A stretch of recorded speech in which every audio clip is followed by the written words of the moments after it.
Okay, we have a green box, we have a live counter ticking up. Going to assume that means we are live, or very soon will be. And that means welcome back to the Paradox Hour podcast. Today we are taking on the anime that has taken the world by storm, Demon Slayer. Though we will also be discussing the manga. We won't be discussing the manga in too much depth because we don't want to spoil anime onlys naturally, but we are still going to talk about it. I mean, yeah, we'll be talking about the manga content of the stuff the anime has covered, but we won't be going past the Entertainment District arc. Yes, exactly. Because there's a lot to cover anyway, because the final arc is like 100 chapters. And the final arc is easily the longest in the series. Yeah, for better or for worse. Yeah, only because it dethroned the red light district. We'll get into that when we get into that. I can't imagine they'll make us wait too much longer for that arc, honestly. Up next is the next arc is going to be adapted next year, I believe. Yeah, I give it 2 years. I sincerely won't be shocked if they do 2 separate arcs for the final arc, just so they can fit as much in as they can and make as much money as they can, like with Attack on Titan. Very Attack possible. on Titan is its own separate video. Mm-hmm. Very possible. Or they'll, do like separate movies for all of the fights and then just release it as an anime season. Don't. Please no. That sounds terrible. I already have to deal with the fact that the Crunchyroll Anime Awards had nothing but Demon Slayer. If it wasn't Demon Slayer, it was something else. It was kind of harsh to allow the Mugen Train arc to be nominated for Best Animation when it was just the fucking movie. Well, it was... I mean, Demon Slayer fans, the glue eaters of anime at the moment, am I right? No, those are still the Attack on Titan fans. No, Demon Slayer, Attack on Titan, and Jujutsu Kaisen won about equally in terms of award numbers. If I recall correctly, they won 4 apiece. And then there's just the... But it sucks for everything else that got snubbed.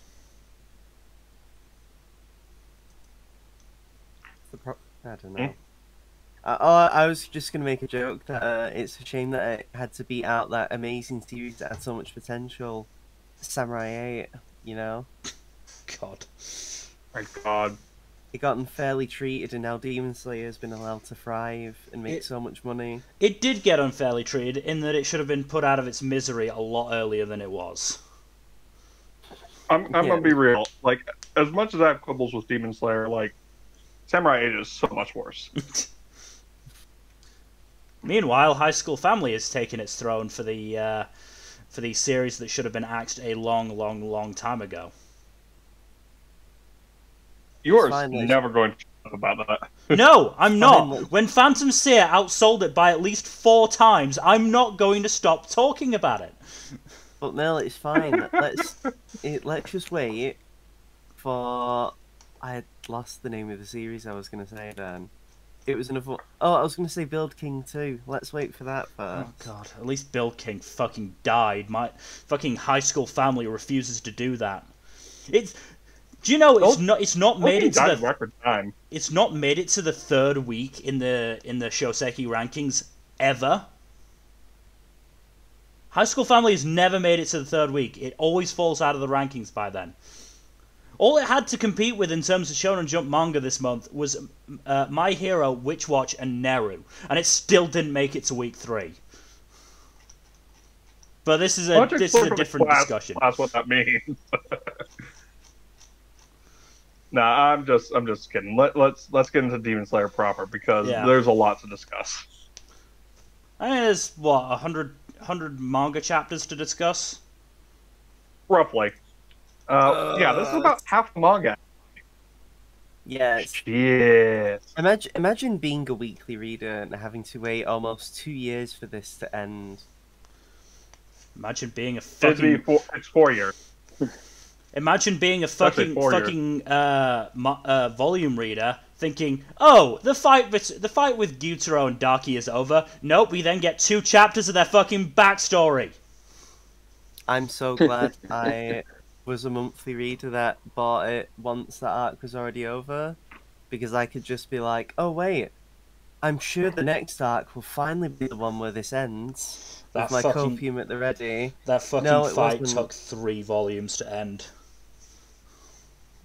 I believe it's the longest fight in the series until the final fight.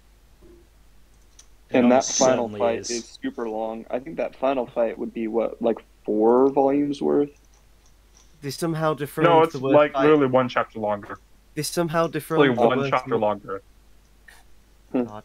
Yeah, they somehow dethroned the longest and worst fight in Demon Slayer by adding in the next worst and longest fight in the series.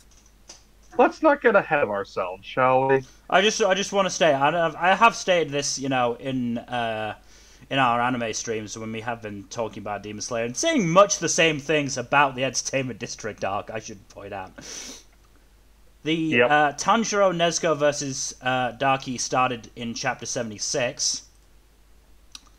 Tanjiro and Tengen versus Yutaro ended at chapter 94. End me. We then get a chapter of like just reaction, and then, as I said, like what, 2 chapters of backstory? Yeah, two chapters. I'd say 1.5 chapters. Let's say 1.5 fucking chapters of backstory, which is just ridiculous, especially when it was the start of a fucking volume. Ugh. Do you want to talk about the manga from the start, or do you want to just bounce around? We can talk about the start. We can talk about the first arc, which is also... I mean, it's not bad, but it's also not incredible, because Tanjiro is not great at holding... at, keeping interest up on his own. He's not a very good... There aren't many characters who can still lead a story. But Tanjiro is definitely not amongst them. He cannot carry a story on his own. No, he really can't. I'd argue... Especially when his only company is a mute Nezuko. Are we going to get into that whole mess? We'll have to. Oh, good. I'll get that article up then.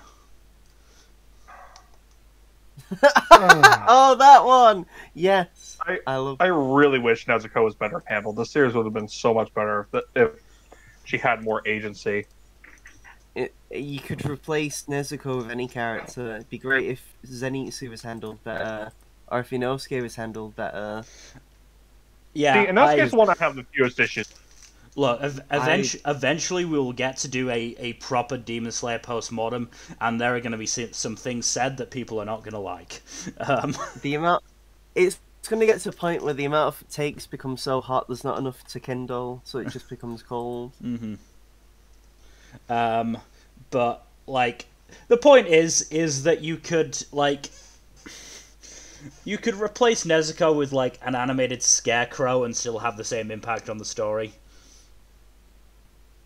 Yeah, Nezuko really doesn't do a lot for most of the series. And honestly, her fucking role, certainly in, say, the Entertainment District arc, is kind of an ass pull to save the heroes. She even gets, out of the fight really quickly, too, which is just absolute bullshit. After growing, double Ds as well. Yeah, that's a bit uncomfortable. No, it's fine. The series needed her to grow a larger chest so that she could store the power there to become stronger, I am forever grateful that Akatami's parents read Jujutsu Kaisen so that he doesn't feel comfortable putting in fan service.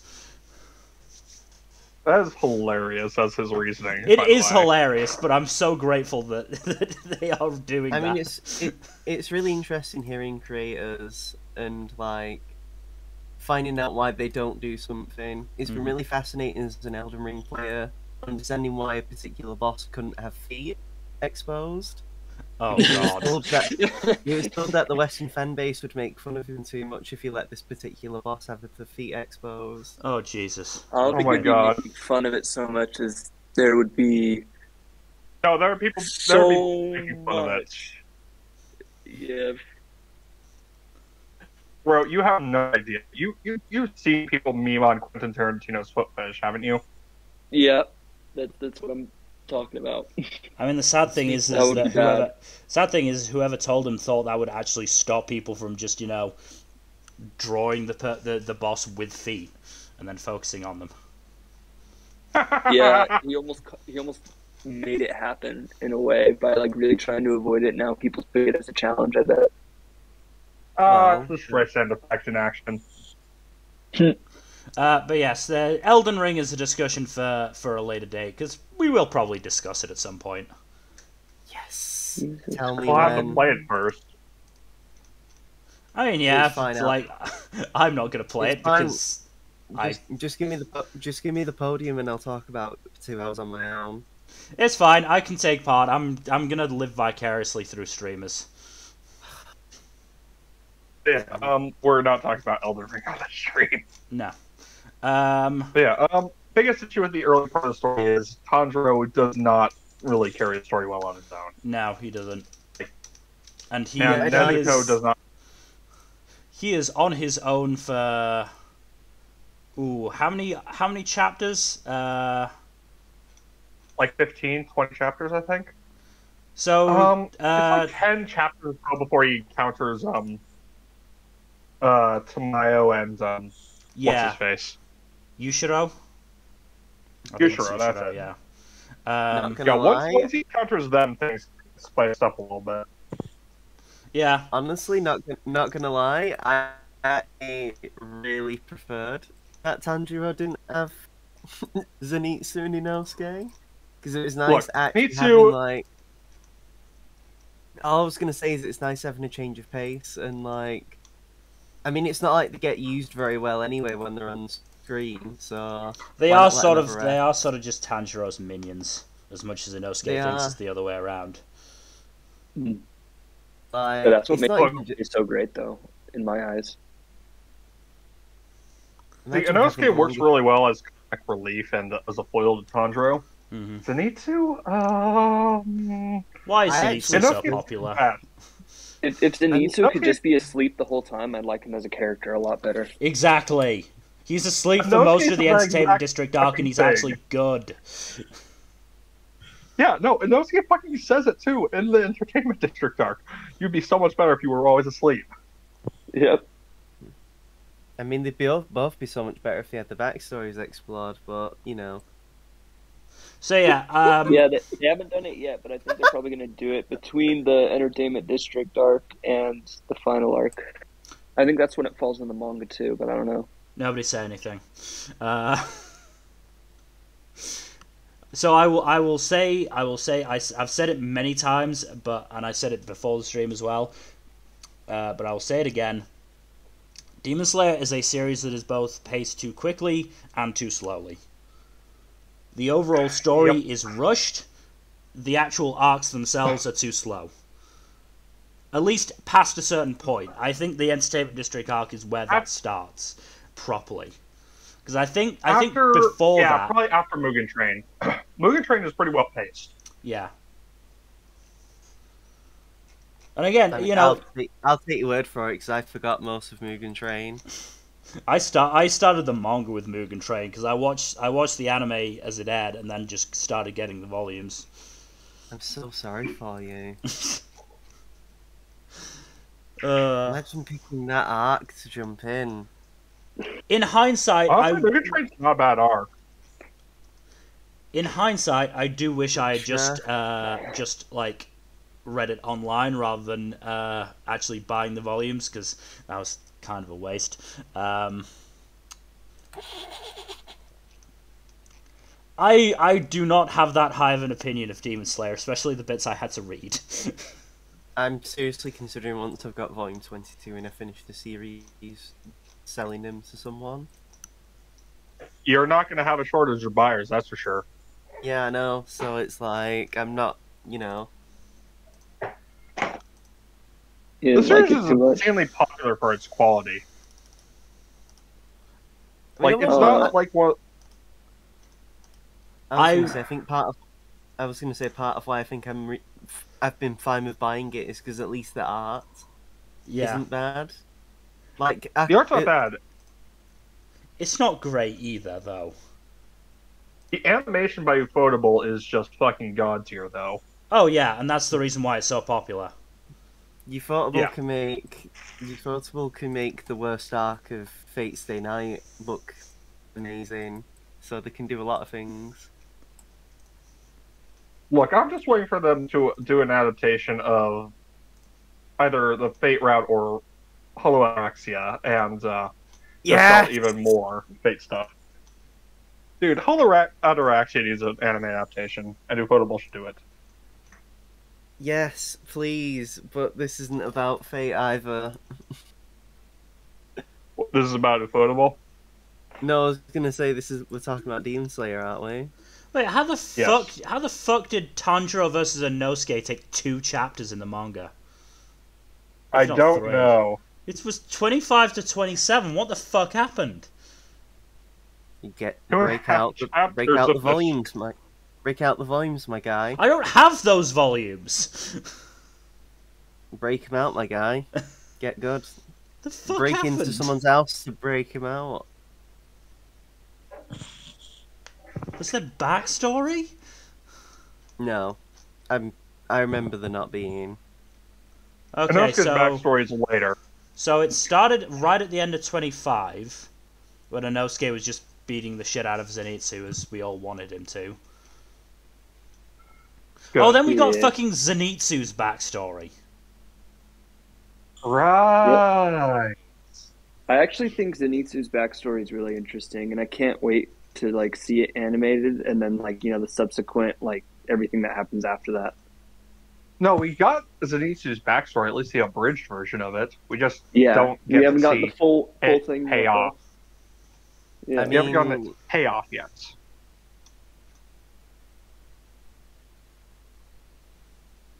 Oh god, I'm looking at the TV tropes page. All the memories of the arc are coming back to me now with the red light district. Because it actually has one of my favorite Hashira. Tengen. Tengen is- Tengen.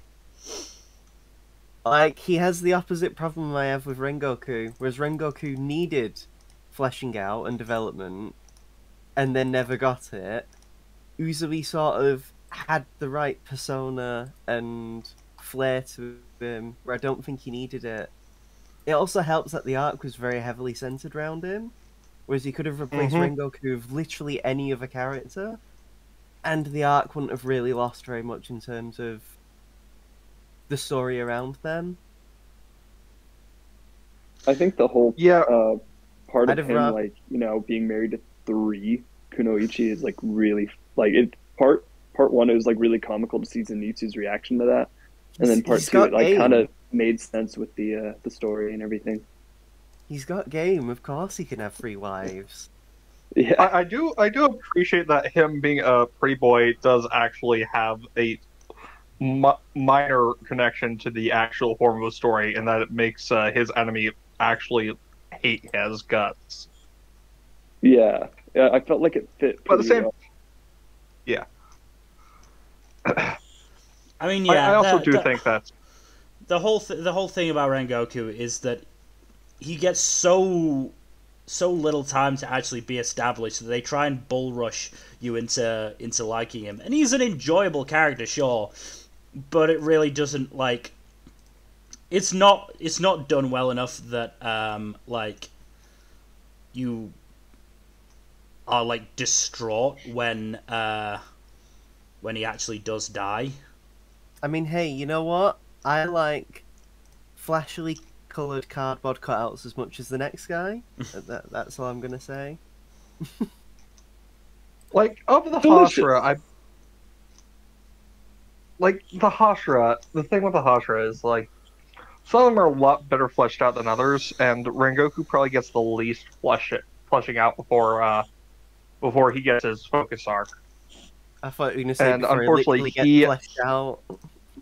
He dies in his focus arc, yeah. Like he gets Yeah, this Well, big I do whole. think that's part of like. I do think that was purposeful, just kind of as a way to tell the fans, like, hey, like, this could be someone that you think is going to be a great, very important character. And yes, he is an important character, even post mortem. But like, it was maybe author's way of saying, "Hey, nobody is safe." But There were better characters to do it with. And then he proceeds not to kill anybody off in the next arc. Yeah, like the problem is like anyone can die. Would be great with Rengoku. I'd really appreciate that. But there's no follow through. Not until later. Yeah, and I mean, yeah. Also, like, but I do think that it's like definitely part of it. Like the world that the author builds is very chaotic, in the sense that like anything can happen. It can be like a resounding victory for the Demon Slayers, and they could go with no losses, or they could all just get devastated.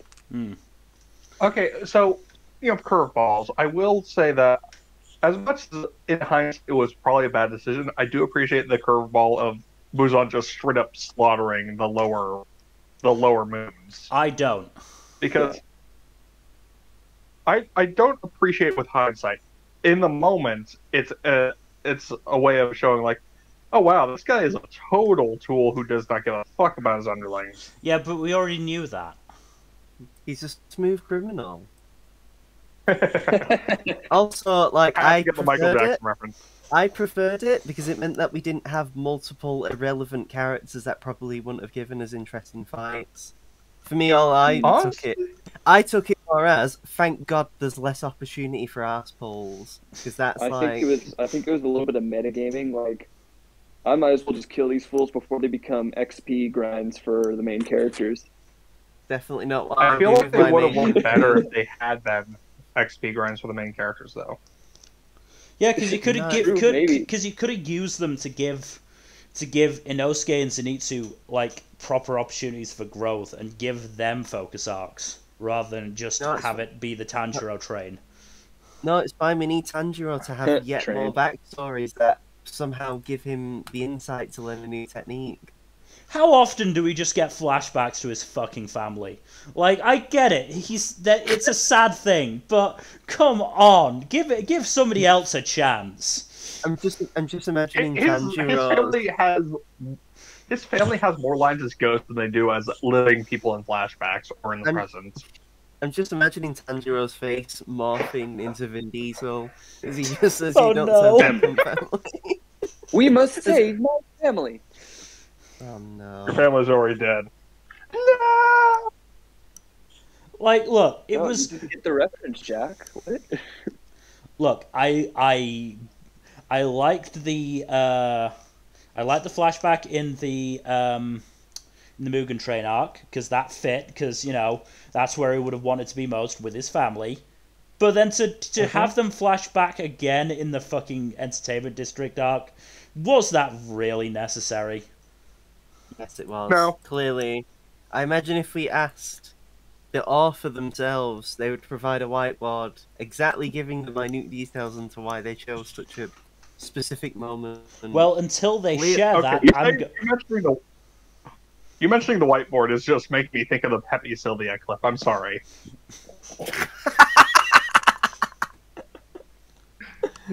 I cannot help it. I am so sorry, but I cannot help it.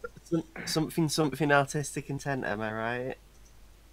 But yeah, until Gotoge shows me the whiteboard themselves, I'm not going to. I'm gonna keep shitting on it because it's unnecessary. Oh, uh-oh. We lost a brother. Oh, he's returned. Brother.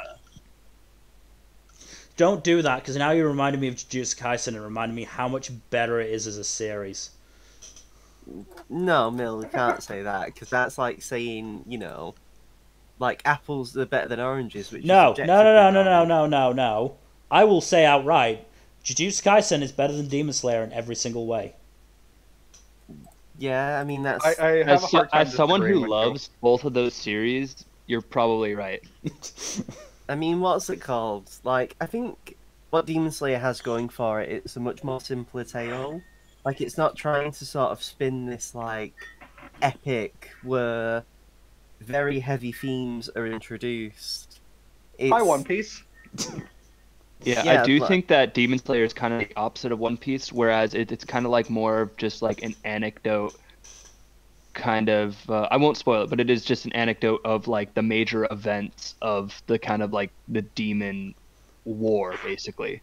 And it's It's done for just the like an worst. anecdote of like it's like a snapshot in time, more or less, more than it is like supposed to be a grand journey. it's a very simple good versus evil story, and there's nothing wrong with that. Like Mhm. I'm all for classic or simple stories as long as they're executed well and the characters in them are interesting. And to be fair, I actually do quite like a lot of Demon Slayer characters. Mhm. I'd argue Tomioka is one of my favorite Shonen Jump characters. Oh, Tomioka. Yeah, Fuck he's a good you. one. It also helps that Johnny Young Bosch voice is in. Mm. Like, But but yeah, I yeah, mean, I know that. I know that I've spent the last like 20 minutes just shitting on Demon Slayer, but there are aspects of it same. I do really enjoy. It's kind of I it's why I'm so disappointed that it doesn't fulfill the promise. Again, like I can always look at a fight, and for the most part, it's quite visually clear what I'm looking at. And I love the breathing techniques. I actually prefer in the manga than the anime, just because I don't know. There's just something about them, like being in a still image, that sells them more as like a painting to me. Just hits different. It I does. feel that. I feel that. Like, and you know what? Honestly, there were some decent bits of Red Light District. As much as I shit on it, like I only shit on it because I know it has it had the potential to be amazing, and Yeah. I actually really like the next arc. To the point where Oh, it's my next arc. favorite arc. I really liked it because it did everything the complete opposite of the Red Light District, and that's why I like it. I don't say it did I everything the opposite. I wish I could It agree. did. I really like the arc after that, after Entertainment District. But I do think let's talk about the positives of Demon Slayer before we get into any more deep criticisms, because like this Women, series is popular for a Tengen. reason. Tengen's really good, yes. Honestly, most of the Hashira are really well explored and given proper like development. Yeah, they're given It's more just that backstory Rengoku than Zenitsu and Inosuke are for most of the series. yeah. Yeah, The issue is Rengoku is the first one who gets a focus arc, and he is He not fucking as well developed dies. as the rest of them. Yeah, because He just fucking bites it immediately. he gets 40 like 30, 14, 15 chapters to make an impact in the Mugen Train arc, and half of that is spent on fucking Tanjiro's family again. don't think it really Mm-hmm. helps with like Rengoku. He has to be sandwiched in between Tomioka, who's the first Ashura we got, then Shinobu. Both of those two had, if not backstory depth, like, touching upon, Mhm. they at least had enough characterization and enough stuff in and out of battle to give you an idea of who they are. Rengoku had neither, really. And Yeah, then Rengoku afterwards, wasn't.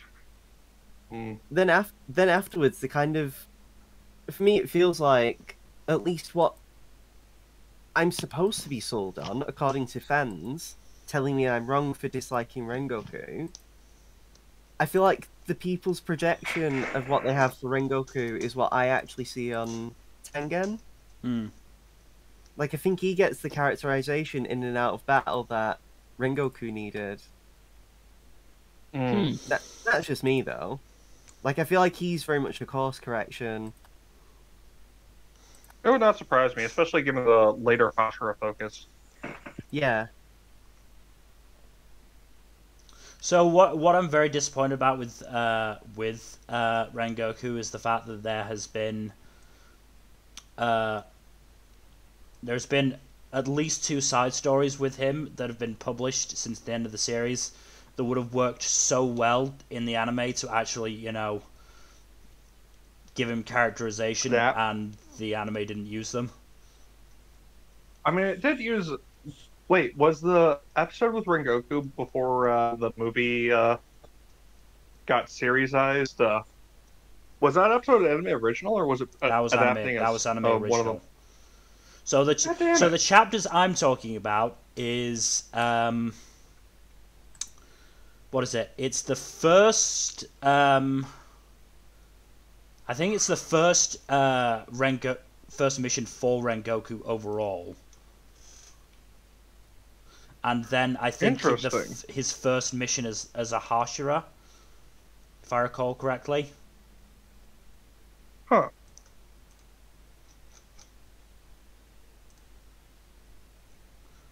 So yeah, because it's what was it again? It was chapter 205.1 is Rengoku's first mission, and then the story of Flame is a 2-part chapter, which is quite long to be fair, but it is basically his first mission as a Hashira, or to become a Hashira actually, to become a Hashira. It's like his final exam mission, basically. Basically, yeah. And again, like certainly his first mission, I think that would have been absolutely perfect to have actually included that and had that be that first have that be like a flashback as he was waiting on the train sort of thing. Or at the very least, they could have done it while it was like the little bit of the arc before the entertainment district where Tanjiro is talking with his family, like his father and his little brother. Yeah. Oh, I mean, Turns out Tanjiro Unfortunately, the and anime does Rengoku neither of these things.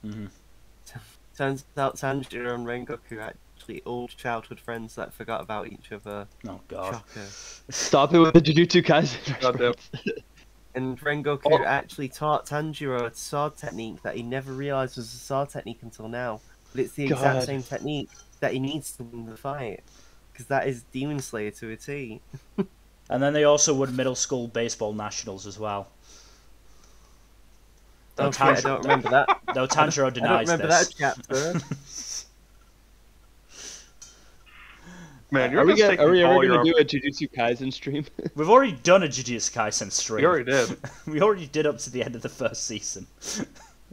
I know, I just want to talk about the manga because there's so much fun stuff that happens. I wouldn't know. We'll talk about that some other... I wouldn't know I'm a physical volume reader. I'm constant suffering. You're in the middle of Shibuya now, right, aren't you? Me? Yeah. No? Oh, have you not reached Shibuya? Oh, wow. Yeah, it's fucking impossible to get hold of. I could get the later volumes, but I'd be like, there'd be 3 volumes in between what I have and what I could buy. That's fair. It's Like- taken me so long just to get volume 1. It took me fucking ages to get 0 and 9, so I'm taking my time reading them because, like, I was seriously getting to the point where I was like, I'm gonna read it online if I can't be asked any longer. Honestly, you might be better Oh. off doing that. Now Jack's gone. Now we've lost Jack. What is it with you brothers and losing connection? Oh, I mean, I didn't lose connection. I just switched from my phone to my computer. I think it's because Jack's so furious we've gone off the rails. Also, volume 10 is available now, Kaido. Fuck off, don't tell me that. No, I'm going to tell you. Don't. I've just said don't. Don't. I'm avail- going to Manchester. I'm It's probably avail- going to go to Manchester anyway on Tuesday, so I'm going to see Forbidden Planet as a... Yeah, it's available on Not both Forbidden Book Planet. Depository and Amazon, so... I hate Book Depository. It's so useless. I hate fucking Amazon. Amazon is worse. Every single book I've tried to get from Book Depository. Yeah, I've because you're pre-ordered getting the volumes popular before. stuff. Come on, you're getting Jujutsu Kaisen from it. Not to Then mention what's the point you're What's ordering the point in it? you're ordering mid-pandemic when the fucking manga supply chain is fucking destroyed. That's their problem. Don't have them on your site then if you're gonna let people pre-order them and then suddenly fucking cancel. I just don't pre-order. I just wait until they actually become available and then get them. Yeah, and I've done that before, and it was still impossible. I literally got told that the second volume of Goodnight Pom Pom was available at one point. I was like, fine, I'm still working right now. I'll do it on my break. 50 minutes later on my break, every single copy was sold out. Yeah, that's supply and demand. Yeah, Book Depository's the pits. It's No, dog crap. Amazon Dog is water. fucking worse. Amazon is No, so but much it's worse. not. I pre-ordered Comey Volume 15, and they changed the delivery date 4 fucking times. Homie's mid anyway, so who cares? Oh, go fuck yourself for that. Wow. See, Yeah, no, that's not cool. I don't just have Demon Slayer hot takes. I have Komi-san hot takes. I get I don't that even you. know what that is. I get that you don't like fucking Yamai. Yamai, which I don't like a lot of the characters in it. which is fair, but don't call Comey mid when you haven't actually fully read it. I've read Yeah. past Volume 4 anyway, and I've seen the anime and stuff. Volume 4 is barely any. The series is over 20 volumes long. Yeah, and maybe there's a reason why. I'd argue 4 volumes is a deep enough investment to say I don't like it. No, I'm not. I'm not saying you can't not like it, but calling it as And I'm not calling doing it the- mid is I'm harsh. I'm not doing the Tensel strat where I'm skipping part way in because it's failed as a series. And if I have to skip to the good bit, We're never letting him live that down. No, we're not. I'd argue for a 4 coma comedy series. There's better out there compared to Komi-san. Oh, there is Bochi for one, but that hasn't got a English translation. Yet. I don't think needs it's one. getting. I don't think it's getting one. Mill, keep your copium on hand. It will happen. To be fair, that's what I said about Kimono Jihad, and it's now getting a translation. Right. See, you're a prophet. Anyways, Anyways, back it's on. got- Back on Demon Slayer because we have gotten way off track there. But Let's I get- can connect it back to the topic because Demon Slayer's volumes sold out like gangbusters for one specific reason. Well, Episode 19 of the first season. Yeah. Yeah, a fight that's okay. I mean, the His- fight itself is okay, but the fucking animation and music and just direction of that entire episode is excellent on basically every level. It sold the ass pull. It's not. Oh, No, yeah, no. it's not even the fact. It that was. It's not even the ass pull that bothers me. It's the fact that they just completely negated the moment immediately in the next episode. Like, oh no, he didn't actually cut my head off. I cut my head off, so I'm alive. It's like, Yeah, what was the no, fucking that is point then? What is the genuine point then? I cut my own head off first. It's so that you can kill Steel. Like, It's literally fucking, just fucking Thunderbolt Fantasy can get away with that shit. You can't, Demon Slayer. There's literally 3 ass pulls in that entire chunk. Tanjiro remembering a dance, Nezuko suddenly using a blood art, and then I cut my own head off. Back to fucking I mean, to be back. fair to the Nezuko part, it has been established that all demons have a blood art. It literally fucking human centipede But- the ass pull. There's an image. Thanks to that. The fuck? Ew. I hate that. No. Ew. I mean, with the kind of monstrosities you see in Demon Slayer, come on. Oh, they're not that bad. Yeah, to be fair, the designs in Demon Slayer are not that bold. Like, admittedly, I don't get disgusted by a lot. Mostly, like, fingernail shit. That's what gets me to cringe, fingernail shit. Oh, wait Oh, until yeah, you see no. the 2 fingers. Wait until you see the 2 fingers in Elden Ring, then. God. Oh, wait, I think I have. I think Grant did get there. Like, these Right. just giant fucking fingers. Yeah. Yeah, those weren't bad. It's when, like, fingernails are being torn boring. off. It's when fingernails are being torn off that I just go, ugh. World Trigger did it, and that I genuinely had to like cover the screen when it happened in the anime. It was like, ugh. Oh, Anyway, lovely. yeah, Demon Slayer's like demon designs never really get me. I I think mean, some of some of them them are look pretty alright. cool design. I think they cool are design. interesting. Like I liked the hand demon; that was an interesting design. I like Michael Jackson. Michael Jackson. And Which Michael Jackson design though? Because he has so many. He has the I was- gender bent well, I was Michael at- Jackson design Well, too. I was also going to say when he's Michael Jackson, then when she is Michelle Jackson, and then, you know. Yeah. Baby Michael Jackson. Oh yeah, I forgot. Oh my god, I forgot about that.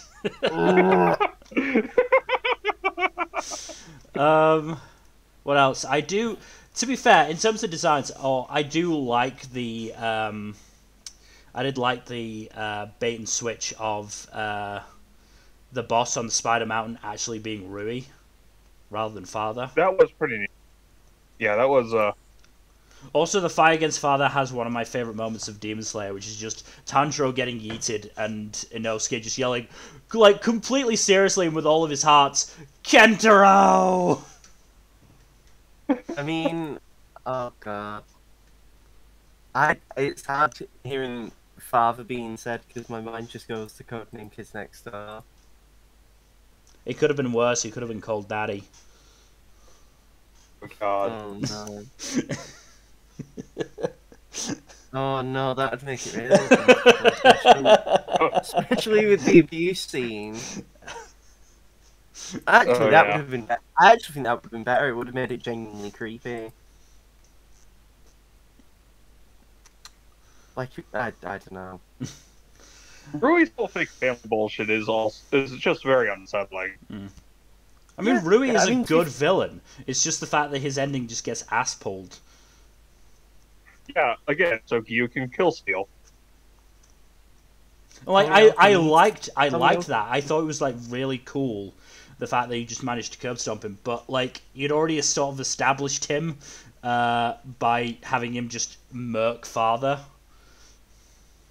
Yeah, Like you they didn't. really did not need to have Gyu kill Rui as well.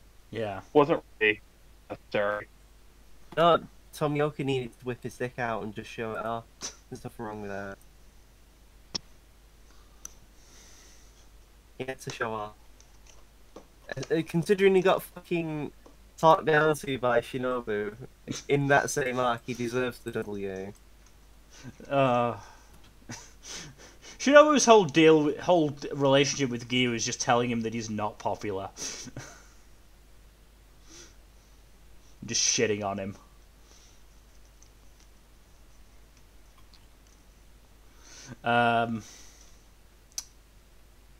What else are we gonna... I mean, do we want to now go on to Nezuko as a character? Yeah, let's rip off the bandage. We're already there. So, the point is that Nezuko is the main female character that we actually get to spend a consistent amount of time with. And while she does stuff, it's very rarely actually, like... very rarely actually matters in the end. And often it's just to basically waste time. As well as the fact that up to this point, she cannot talk. Yeah, no, she really just does not have any verbiage whatsoever. And like, At all.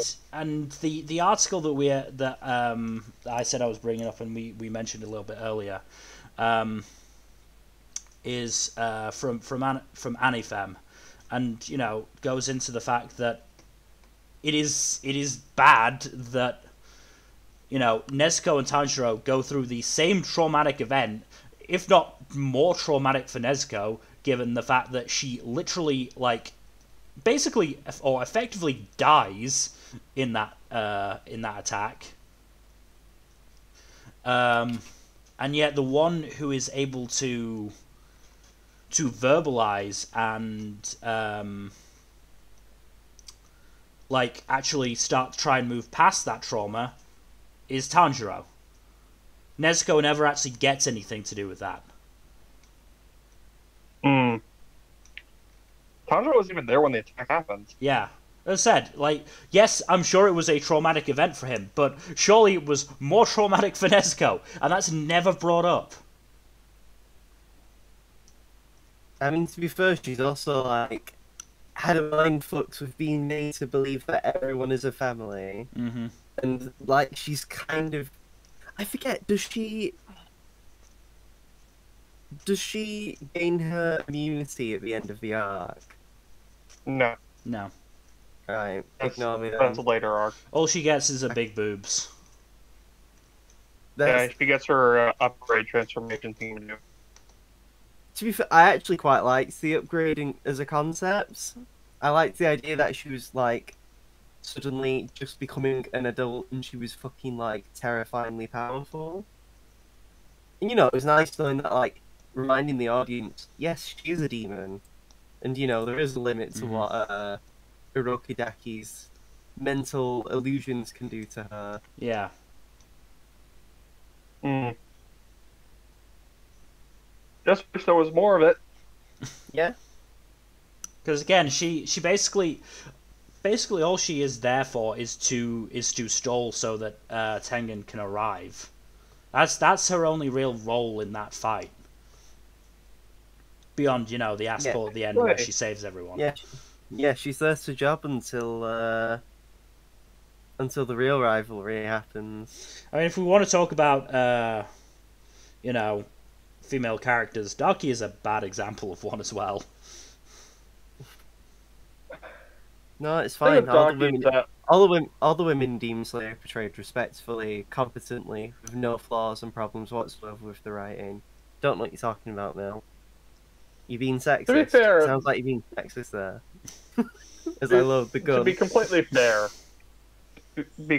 Kaido, there aren't really any issues with how competent the female Hashira or any of the major female demon slayers are written. It's just the only one we really see a lot of is Nezuko, and the only other major female character outside of the Demon Slayer organization are Tamayo and Daki.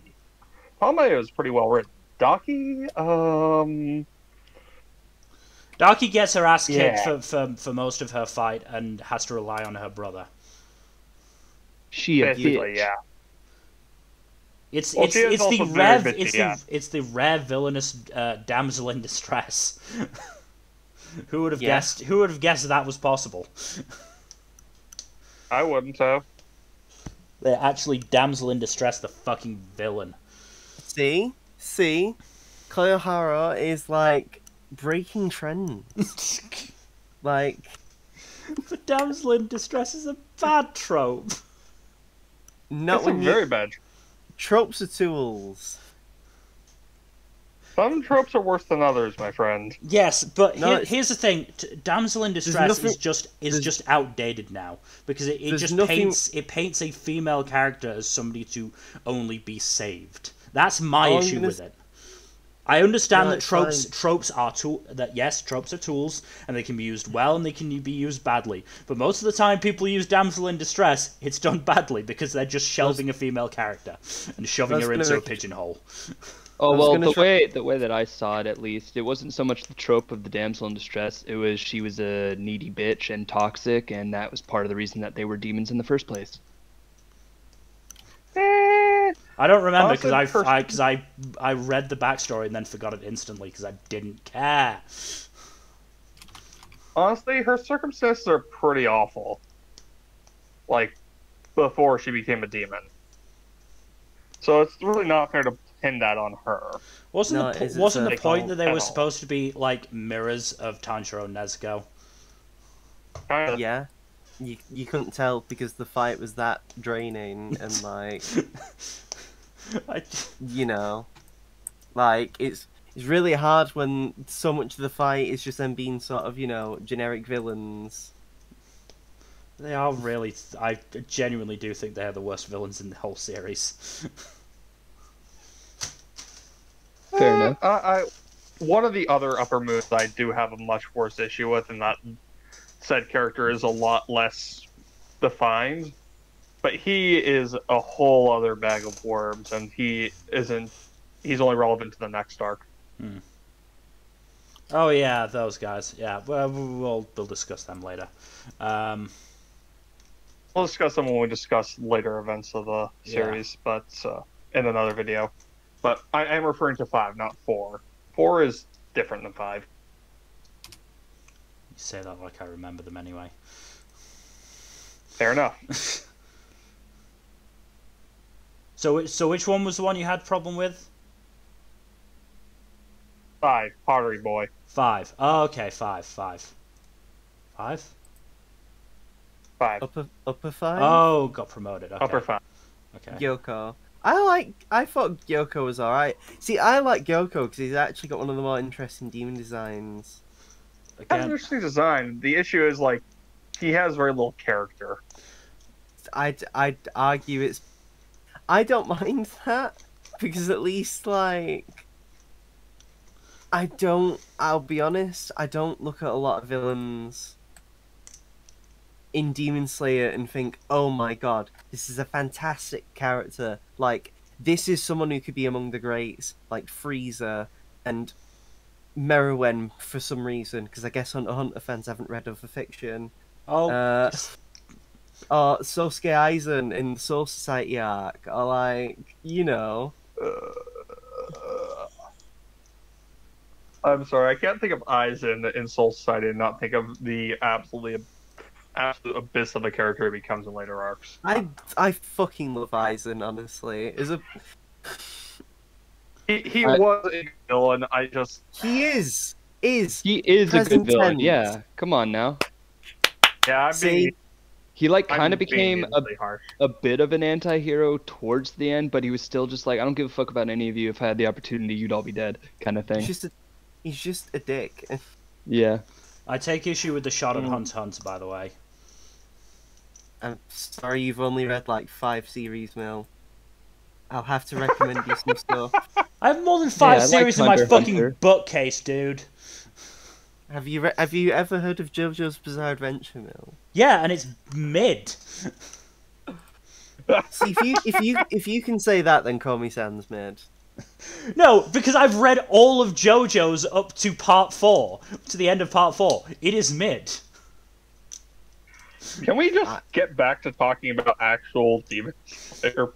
We're Yeah, we trying, keep- we but keep it's going so off on easy to tangents. get distracted when there's so actually little to talk about because there's not that much depth. There's only so many hot takes I can make about Demon Slayer. I have to branch out. I mean, I suppose that's fair, but at the same time, like, what we've talked about a lot of the arcs. I mean, we could talk about the first mission arc, but like, there's not a lot. there's not a lot to really say about that. We could talk about we could talk about the Asakusa arc and the whole thing with Tamayo and Yushiro, but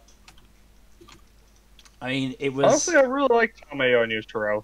They're interesting characters, and they actually bounce off of Tanjiro really well. I mean, if Gotoge really wanted to do Everyone Dies, they should have just had fucking Yushiro die from that fucking ball to the head.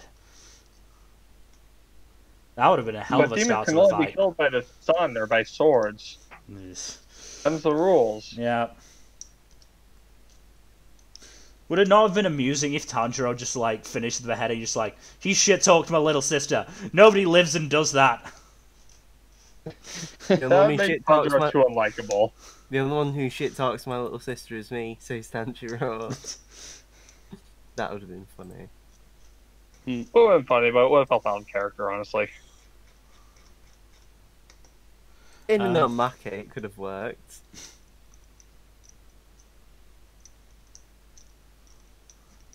Regardless.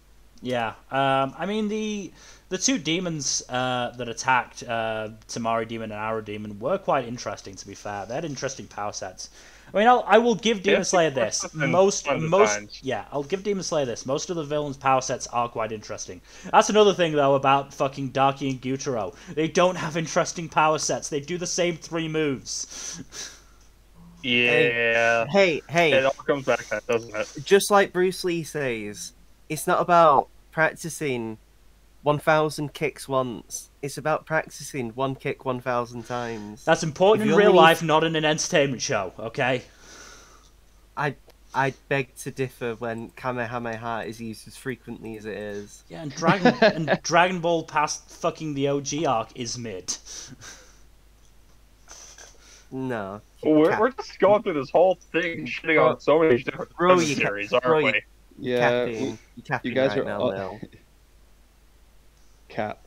OG Dragon Cap. Ball is good. Z is not that good. Ooh, You know, it's spicy. like the same energy as Dragon Ball Z, but way better. Is One Punch Man. Even that sort of starts to fall off after the fucking concept wears out. I don't know. The manga's still pretty entertaining. I have not bought a volume of the manga for so long, and I just don't have any interest in doing it. Fair enough. That is unfortunate. I keep meaning to read it on Viz, but I just don't have that much desire to do it. Maybe I'll go back to it at some point. Anyway, back to Demon Slayer. But yeah, fucking Darky's whole deal is, oh, we got the magic living cloths, but she does so little that's actually interesting with them. Yeah, it's mostly just cloth food, basically. Like, Cloth foo. here's the thing, like, the fucking arrows had a similar power set, and they were done so much more interesting. Because they came in directions. Because they came in directions, and then at one point the demon had fucking Tanjiro step on one so that he couldn't actually, land the final blow. That's the cool use of the power. Darky never did that. Darky just fucking Darky was launched just trying them. to slice them up. Yeah. It was Just trying well to established, though, that Daki is a bit of a dumb broad. Yeah, and then Gyutaro just had, like, maybe 3 moves. Yeah. Gyutaro wasn't really much better than Darky, to be fair. The only reason I think that they were together an upper level demon is because you couldn't kill them without beheading both of them simultaneously. That's definitely a big factor. I want to say that the only reason they were made upper moons is so that there was a bet going on in like the demon camp of how long it would take for them to actually be killed. That would not surprise me, especially if Doma was the one who made the bet. 100%, yeah. It was definitely Doma. Who are we kidding? It was Doma. But Doma's the psychopath, right? Yeah. Yeah. I mean, I will say, they're all kind of psychos. Well, no, like Doma is one of like a handful of demons that doesn't get a tragic backstory. I think it's just him, Enmu, and Muzan of the main demons. Also, can I just say that I thought I was exaggerating when I said Gyutaro only has 3 techniques. I've just looked at his page on the wiki. Yeah, he's only got 3 techniques. And they're basically the same fucking techniques, just done slightly differently. Of course they are. But yeah, what was it? Shit. Yeah, no, most of the demons, like, I do have an issue with Demon Slayer just going for the tragic backstory trope every goddamn time with the demons. And it's honestly kind of refreshing that Enmu doesn't have a tragic backstory when it pops up in... It's like, he's just a colossally awful person and his last lament is that he couldn't be more of an awful asshole he dies. I mean, that's the thing. Enmu is interesting because he's got an interesting power set. The dream thing is cool. Yeah, he doesn't have a tragic backstory. Admittedly, I think they wasted him a little bit when they just had him turn into this giant fucking, like, tentacle monstrosity. Especially considering... I mean, they still had his powers play a role, because it still prevents them from killing him immediately.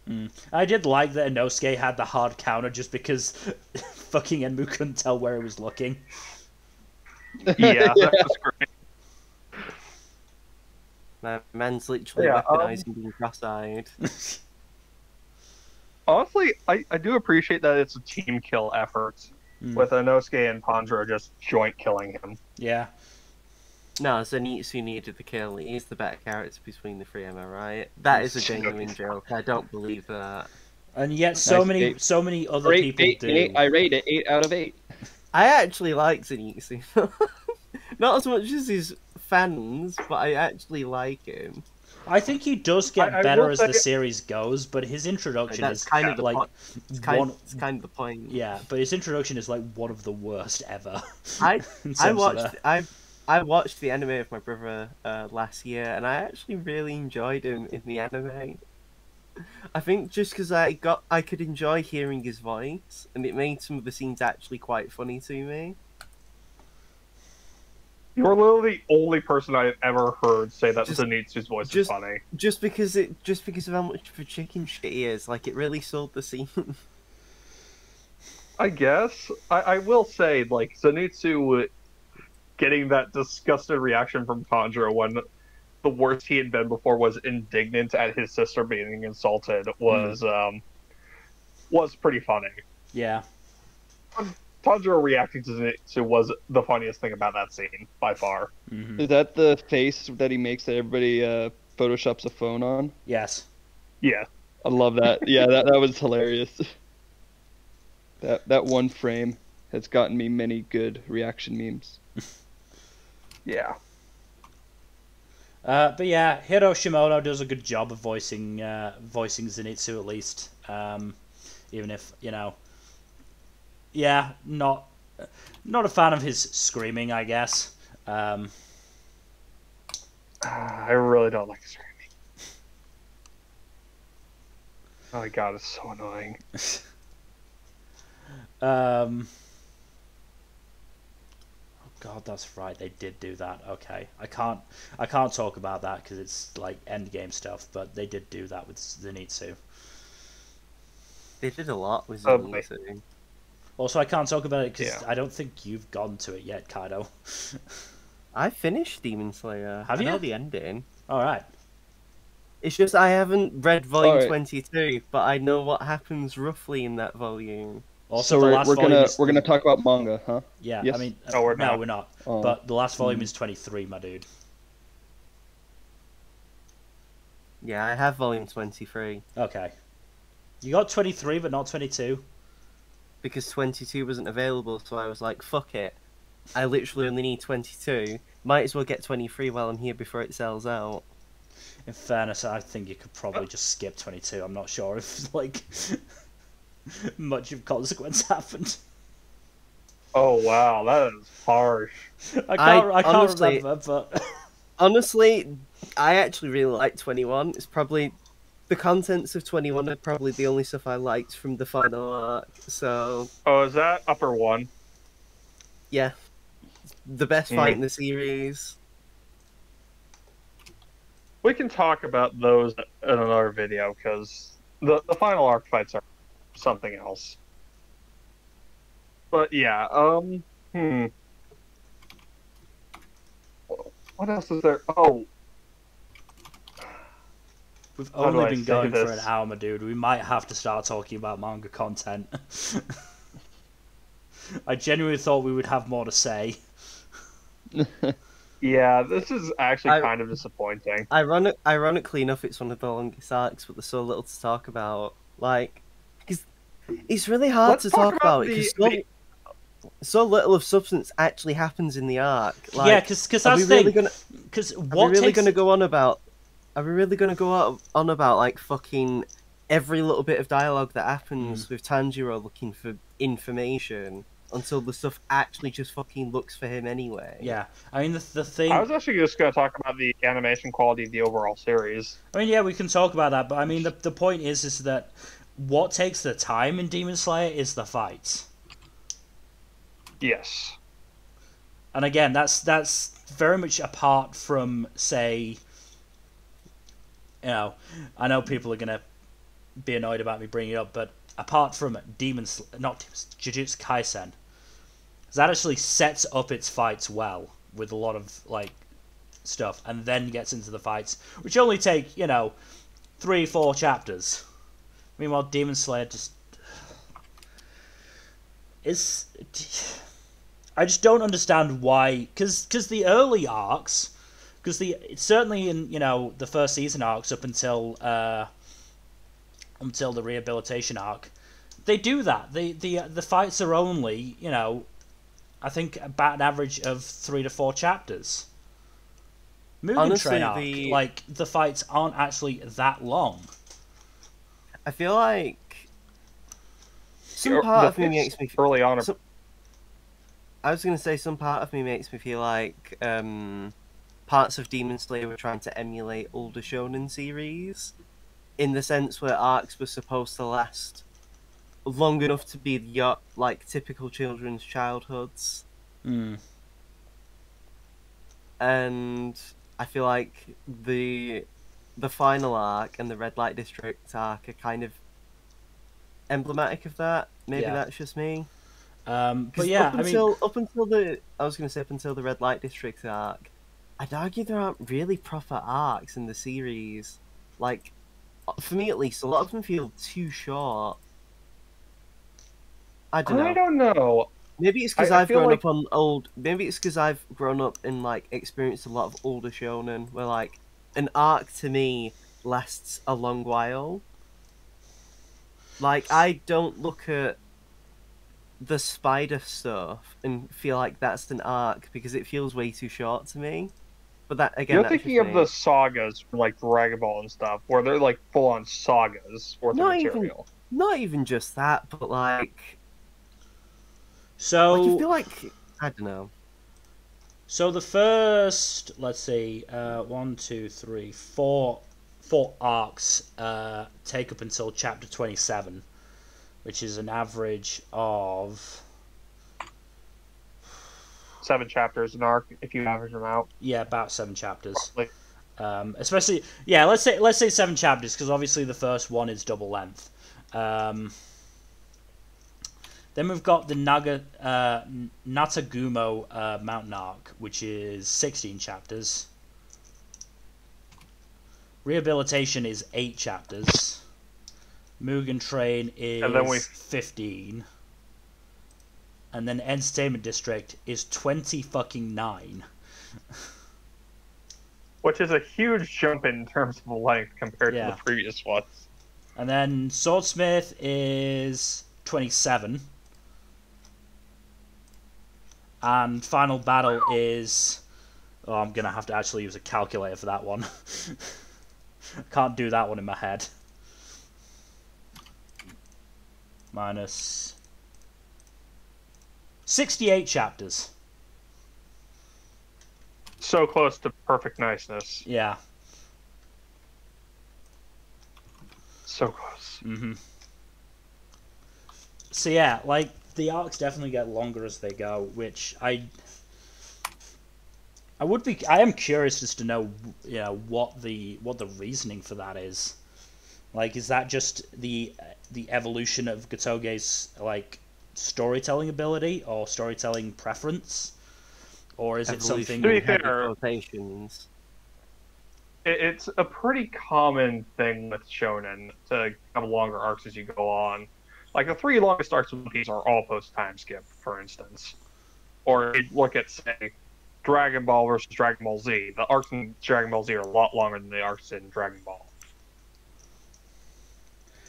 Like, it just seems to be a pattern that shonen tends to fall into, of having longer arcs as the series goes on. I think that is because of the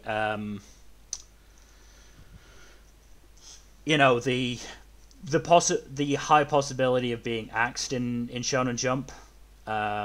Yeah. They don't want to create a big long arc that, they will then have to rush through, like, poor old Red Hood had to do. Red Hood is probably the biggest example of why you don't do long arcs early on. Bleach moment. The pain. But it's ended before it could... But yeah, it's a case of... It's a case of... I mean, I think we are just going to have to start talking about manga content now, because I do want to talk about manga content, because it is a big part of the series, considering it is, half of the fucking series.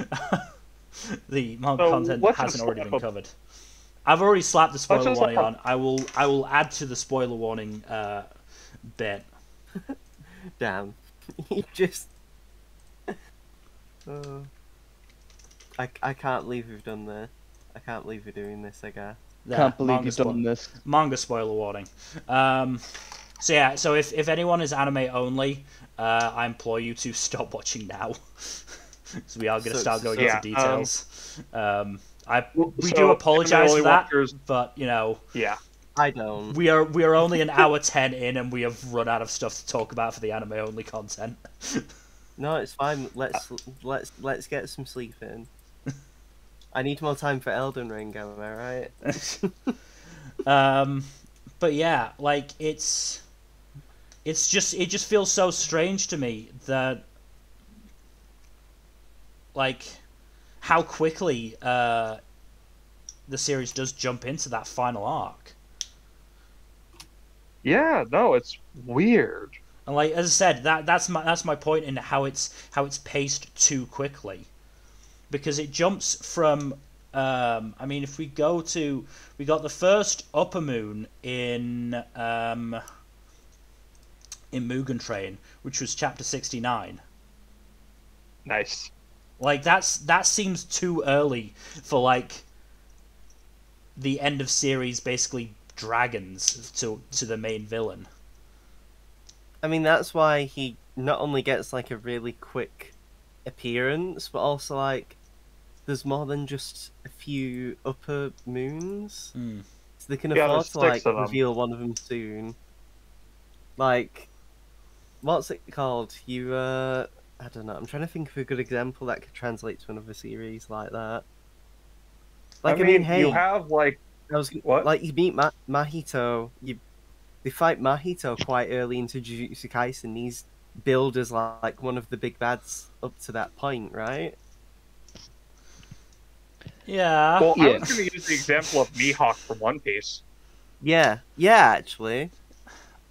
I don't like using One Piece as an example in anything because it's like such the exception.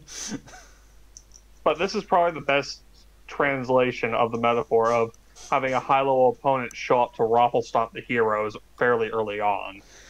Yeah, but what Demon Slayer does different is what One Piece did was it used Mihawk and then, you know, the likes of Whitebeard to show off the power ceiling. Demon Slayer shows off the power ceiling, frankly, earlier than that, because it shows off fucking Muzen in the Asakusa arc, which is I'd argue you get before chapter 20. I disagree, only because Demon Slayer doesn't really show off most of the characters' limits. Like, Akaza claps, like, I nearly said Ryosuke, Rengoku, quite easily, really, before Akaza can really, like, reveal any of his big techniques. Like, yeah, it's pretty clear that Rengoku was always going to lose that fight. Yeah, like, you know, I'm looking around my room. It'd be different if, say, I don't know, like, Jotaro could suddenly use the final bit of his stand as soon as possible. Or not even hit the reverse, I meant like Dio, if you knew what Dio's stand could do right away. Yeah, it's like if Dio just showed up and clapped the Stardust Crusaders right at the beginning. Or if Kira suddenly appeared and did Bites the Dust for some reason. Like, whereas Akaza literally comes in, get fisted Rengoku, now I'm out, peace. It's very much a preview of the level of the upper moons without going into too much of the without going into the full capabilities of either the upper moons or Muzan himself. Because we only get glimpses of Muzan's abilities as well. Yeah. But my point is that they rush to the upper moons too quickly. They should lots of too quickly. They should have spent at least an arc on the lower moons. And that's why I'm disappointed that fucking Muzan just killed them all. Because you could have had an arc where, you know, Tanjiro, Inosuke, and Zenitsu all fought a lower moon on their own and showed off their progress from the rehabilitation training arc. Honestly, having all of the new generation Demon Slayers, including Genya and now as well joining in on that would have been really interesting. Yeah. Just have a 5v5 would have been really neat. But no, they all get killed off and shunted into Enmu, which while it did show like did show off the three Demon Slayers growth, I suppose, to an extent. Like, it didn't really, and then they just got shunted to the side once Akaza shows up. Yeah. I think the other issue with and again, like I've mentioned this in the anime streams before. Between the Mugen Train arc and the Entertainment District arc, there's a period of several months where they are going on missions that just is never explored properly. Because again, like, I seriously wonder if, like, secretly there was a deadline that that they had to, like, fulfill. It was like a ways off into the distance, but they knew they had to finish it at a certain point. Yeah. I understand any manga author's reticence to drag out their series too long, considering the state of the likes of Naruto and Bleach by the end. From what I've heard, there's some really egregious time skips in Dr. Stone that could have been used to actually do so. We will discuss Dr. Stone at a later date. Do we have that on the bracket? Isn't a no. I don't know. Probably. Possibly. Do we have Dr. It's something for later. Do we have Dr. Stone? I could have sworn I put Dr. Stone on there. I don't think I have, though. I mean, you can do it now. Yeah, I'll do it now. Because especially now that it's finished. Oh, it's done? Yeah, manga's over. It ended last week. Yeah. How many chapters total? That wasn't a lot. Over 200. 200 something. Yeah, it's a pretty short manga. Honestly, I appreciate that most manga are going a lot shorter than the likes of Naruto and Bleach. 232, which is actually longer than Demon Slayer. Demon Slayer is a little just over 200 chapters. Yeah, I think it was like 208 or something. 205. 205. Yeah, it was close. Well, as I said, I a appreciate that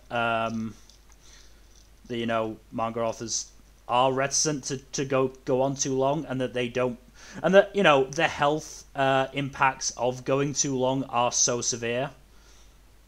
But at the same time, Demon Slayer could have easily been another 50 to 100 chapters long and would have been better for it. I feel like Demon Slayer would have been better if it was at 300 rather than 200 chapters total. Yeah.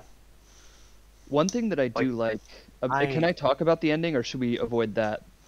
Yeah. Let's say that till later. Yeah. Okay. Oh, okay. We will talk about it. We will talk about it. Yeah. That final arc, though, the final battle, just like all the little things that happen. What I wanted to talk about earlier with Zenitsu is like, his old peer, his old training mate. That's so rushed, though. Like that felt they so rushed. rushed. More to establish that fucker. Yeah, they should have established. They really should have. They really should have. The fact that he literally just appears, turns out he's a moon, and then Zenitsu breaks a skill out that he's never shown before, and wins the fight very fast. Yeah, without any earning. Like, he's even mentioned in Zenitsu's first fucking flashback? No, that's what we were talking about earlier. I think he might have been. I don't know if he was mentioned. He was in the anime, but I don't remember if he was in the manga. He is literally mentioned. He is literally mentioned as somebody who got angry at Zenitsu calling his mentor Grandpa. That's it. Oh right, yeah. That's fucking it. Like, and it's just like. Apparently, Kaigaku is also the fuckwad who sold out Guillaume's orphanage to a demon. That was fun. Okay. Cool. Oh, yeah. He made a few appearances in Zenitsu's flashbacks. His debut in the main stories of Servant of Muzan sees him lasting just a few chapters before Zenitsu kills him. Yeah. Yeah, because he's literally got the "We hardly knew ye" trope Yeah. on like, the TV trope section. And it's just like this is Speaking of supposed. replacement moons, like by the point of the final arc, 3 of the upper moons have been killed, and we see 2 of the replacements. We do not see a replacement upper 5, and that I feel like that's also a wasted opportunity. Because there was a background character right there that they could have used, and in Tengen's brother, and they could have brought him in and had Tengen and Rengoku's dad fought the dude, and that would have been interesting. But no, like there's a new upper 6 and a new upper 4, but there's no new upper 5. Which then, feels like a waste. And then fucking new upper 4 is also waste. Who's new upper 4? Nakime, the Biwa demon. Oh yeah. What does she do?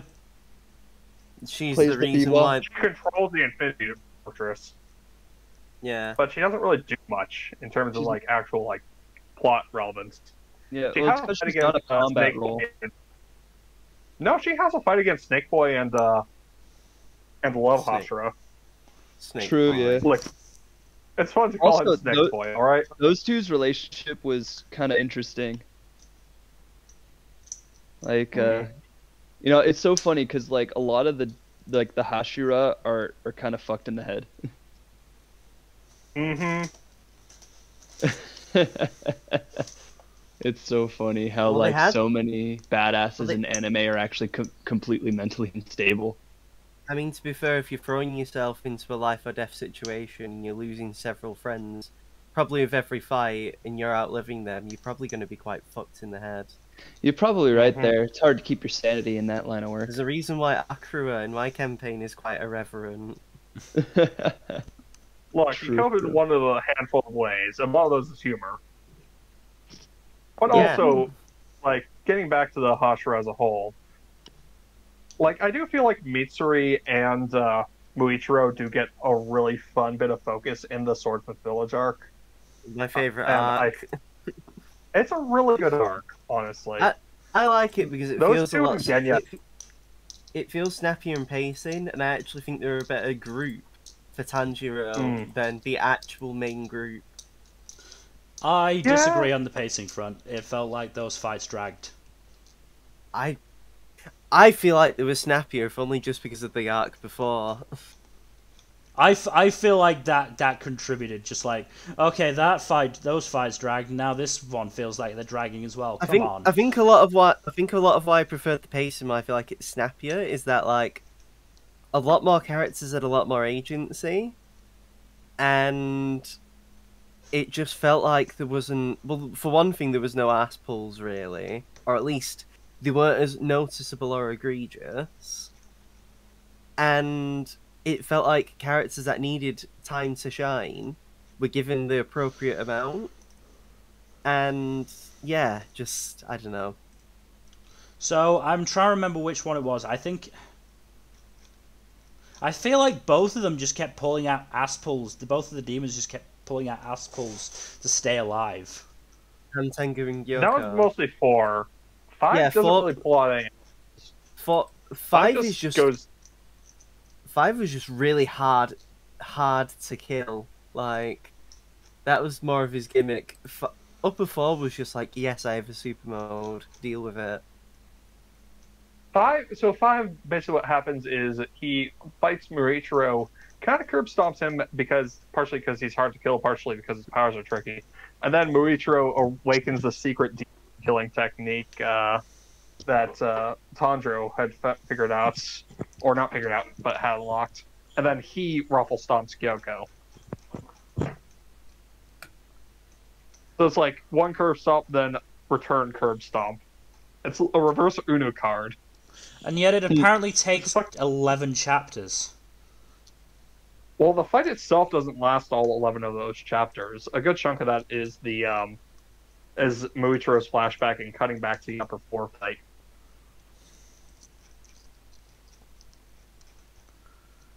because most of the fighting in that arc is against upper four. Upper five is a lot less dominant in Swordsman's Village, if I remember correctly. Yeah.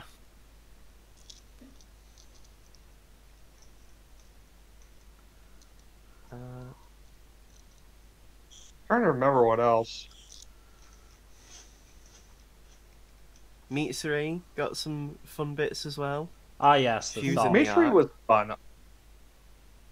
Do not be Again- mean to Mitsuri. She is not boss. I'm Again, kidding. She's precious. I'm again, kidding, I'm finally, finally, a female character that not only has agency but can also talk.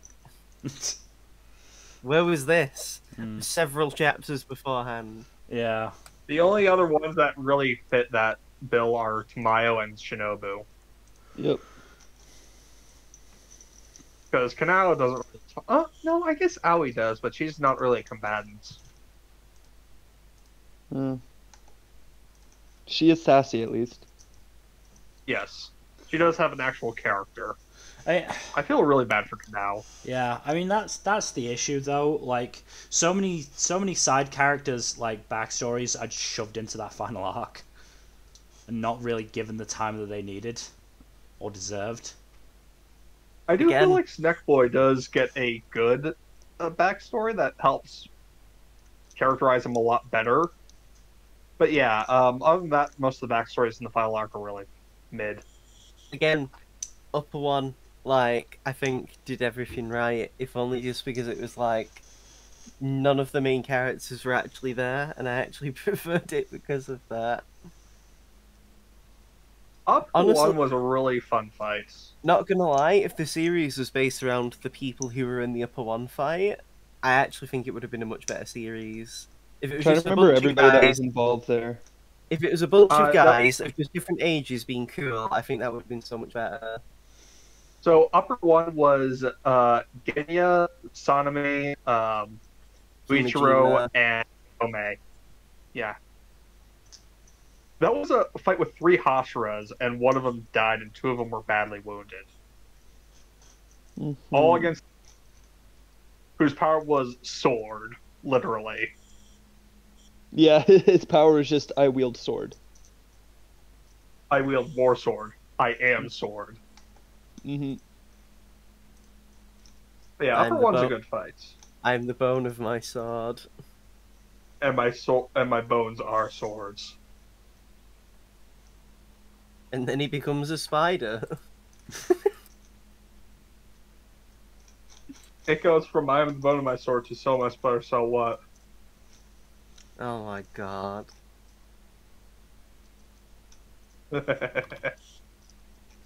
But yeah, no, I feel like I actually really like the upper 1, 2, and 3 fights in the Infinity Fortress arc.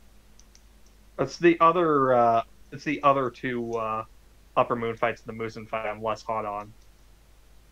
Doma, I'd say, was a lot, and I mean a lot better than Akaza. I did not like the Akaza fight. I really I like the Akaza. I had to speed read it because I wanted to get to the stuff I liked. Then I reread it and gave it the time of day, and actually found myself liking it even less because I actually had to pay attention. Okay, so here's the thing about the Akaza fight is, you know, after the whole thing with Rengoku, like it felt like they were setting it up to be this like big fight for Tanjiro, and then it ends up just being like a side fight in the final arc. Yeah, I not only really did it not. I really do wish it was given more time to breathe. Yeah. I mean, I prefer it only just because it meant that upper one could get the attention that it needed, and I'd argue upper two got treated a lot better. Like, for me, I'm glad that Tanjiro didn't get a major focus because he's the main character. I only kind of just wish that Tomioka got more love in that fight. Tomioka did get a pretty good role in the fight, I think. He did, but he didn't get the ass pull that Tanjiro got. So to me, it just felt like he was sort of left behind. I feel like we never saw enough of Tokito.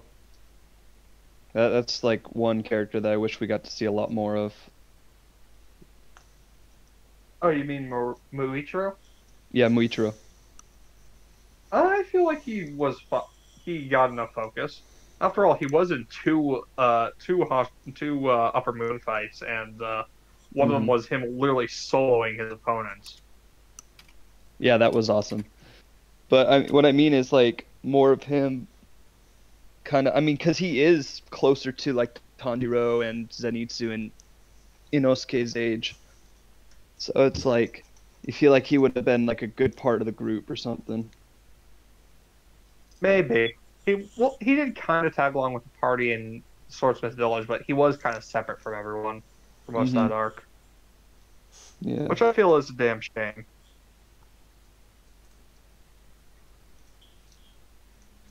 But yeah, no, all the Upper Moon fights are varying in quality. Because some of them are really interesting and complex and have characters use rad techniques and powers. Like Upper 1 through 3, I think all have interesting powers and use them in a pretty diverse, in a variety of ways, you know? Mm. Hmm. Like, I love the whole gimmick with Akaza being like a bare-fisted brawler going up against a bunch of swordsmen and still fist stronger than sword. Yeah. Well, that's yeah. I see And him he as just like. straight up uses joint locks to break swords, which is pretty cool. Hmm. His fighting style's cool. Yeah, the only praise you're getting out of me. Wow. I mean, I his fucking theme in the anime is genuinely a banger. Oh yeah. God, we need to talk about the soundtrack to the anime real quick because fucking Yuki Kajiura is a masterful composer, Mm. and every single character-based theme she does is fantastic.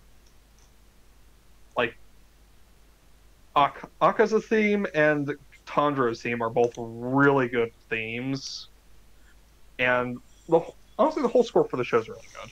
Mm. But Akaza's theme is my favorites. I mean, Arkaza's theme. I found a 10-hour version of it, and I have had it on loop for quite a while. Says a lot about its quality, doesn't it? I've gone through it at least twice now. That should tell you everything you need to know about the quality of that song. Yeah, it's really good.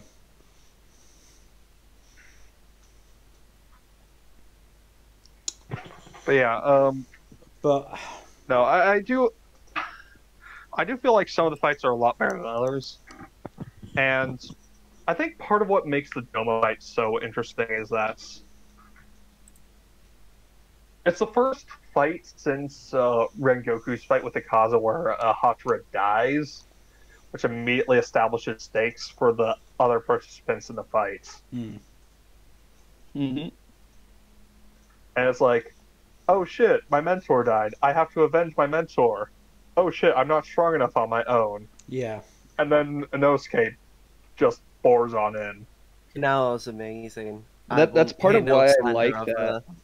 That's part of why I like that in some fights you'll see people like a lot of people die, in some fights you'll see nobody die, because it kind of shows you it's a really good way of power scaling, I think, because the top three of the Upper Moons are on a completely other level than anybody below them ranking wise. Yeah. Yeah, I think they're the only ones that managed to kill Hashira besides Muzan Yeah, I mean in the there is. series. I know Daki claims to have killed some Hashira or something, but who knows how much of It's that is true.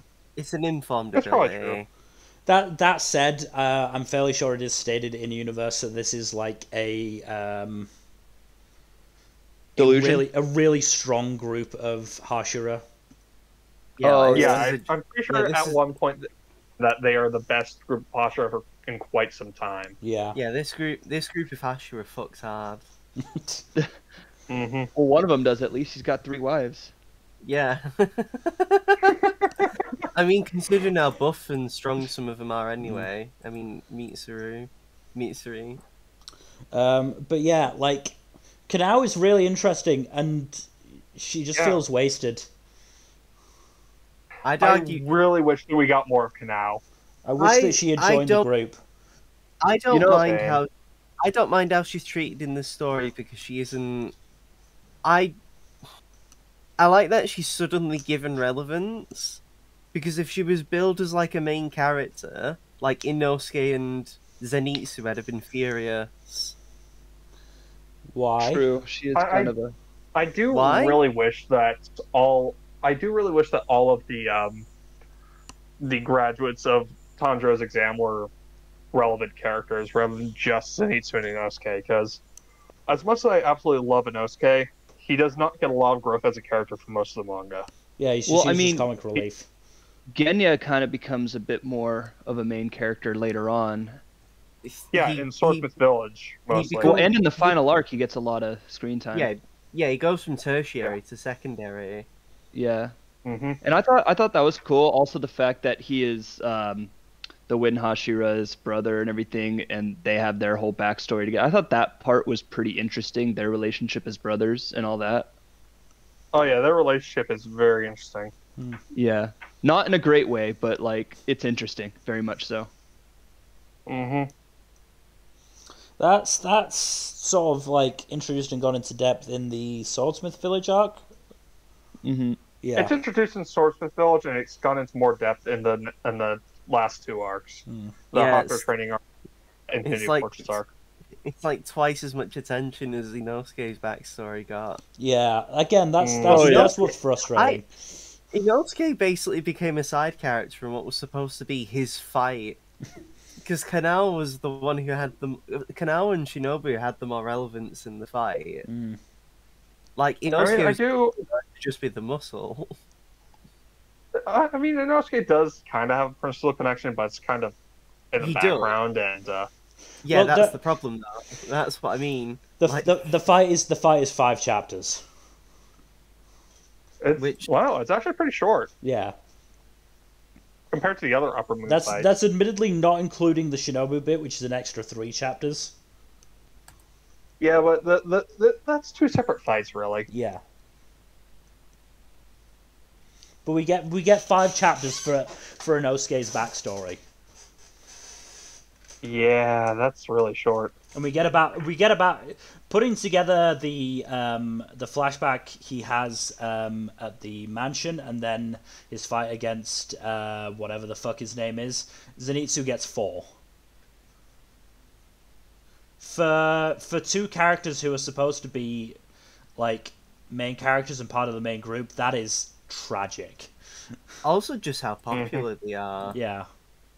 Honestly, you'd think Gotouge has the same disdain for Zenitsu and Inosuke like Akutami has for Gojo. Akutami hates Gojo, and I love it. It's hilarious.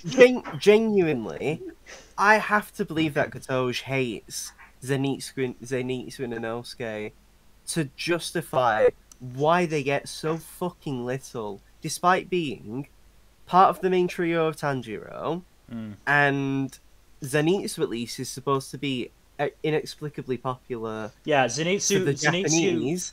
Yeah, And while Inosuke is very popular for the West, there's no excuse. There really isn't. Zenitsu ranks 2nd in the first popularity poll, and then 1st in the second, and also appears in a Promised Neverland popularity poll for some reason, ranking 29th. Oh yeah, I remember about that. Why does he appear there?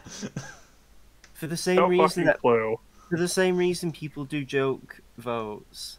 But yeah, but like genuinely, I would have preferred it if they actually just. Again, like Dylan said, for anyone can die. If both of them just died, or one of them became crippled and the other one died, to really like not only amp up the stakes, but then just to give Tanjiro more character development. Yeah. Yeah. Tanjiro could have actually like, I don't know, had a bit more bites to him. It could have been like a lot of the characters in early Attack on Titan. Like it would have been so cool if like before they passed, Yeah, but Attack on Titan is a very bad example of kills everybody, because they never actually kill any important characters. Yeah. That's for not most of the true. series. It would've That's been- not it- true. It would've been They so- never Attack kill on a Titan member is of the okay. main cast. Tell me I'm wrong. You are wrong. But anyway, Why am I wrong? It would have been. Attack on Titan. Oh my God. I'm sorry, Kyle, Relevant. We're but not- relevant. Relevant. why am I wrong? Who Relevant. who in the Stop. no who in the main Stop. cast of Attack on Titan dies? Do you want me to spoil it? Have you? I've are you caught up? read every single fucking chapter of that shit, and I hate it. Tell me where I'm wrong. Okay, wait. I guess we might differ on who you consider the main cast. Yeah, I'm almost certain we do. Yeah. I consider the main cast the basically the graduating class from Eren. The only one who actually dies is Sasha. Yeah, Everyone else survives. but they do kill one. Okay, one. Fucking one. Fucking one. When they Well, kept as I was- fucking Armin alive. Yeah. As I was saying. Hey, at least he's aware that he shouldn't be alive anymore. As I was saying, I actually would have liked it if they died, so Tanjiro could have been like, that was the ass pull he pulled, where he just suddenly starts thunder breathing, and doing beast breathing, and doing combos. Like, it would have been cool if Tanjiro came up with, say, storm breathing, where it was Oh, like a yeah. hybrid of all three. That would have been I so will cool. say, when he kind of first started using Hino Kamikagura, I was like, kind of hoping that he would start being not a specialist, but more of a jack of all trades Demon Slayer who could learn so many different kinds of breathing techniques. He didn't need it, though. No, because Hinokami Kagura is the OP. Yeah, it's the is original. overpowered. Eventually, he It's the learned how OG. to add. Eventually, he learned how to have Ultra Instinct and add Kaioken to it, which is basically what was it called? Empty Domain? Not that. Let me read it. Innate domain. Transparent World. That was it. Yeah, that's That it. was. He suddenly just pulls out Ultra Instincts, and it's like, wow. Okay.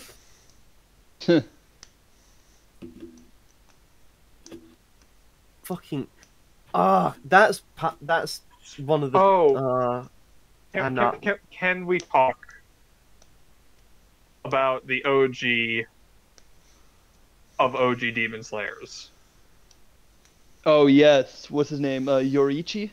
Yoriichi. Yeah, not Yoru. Not to be confused with Yoruichi. Best girl in Bleach, yes. Honestly, though, she is great. Honestly, him and Kokishibo are amazing. Their relationship is really interesting.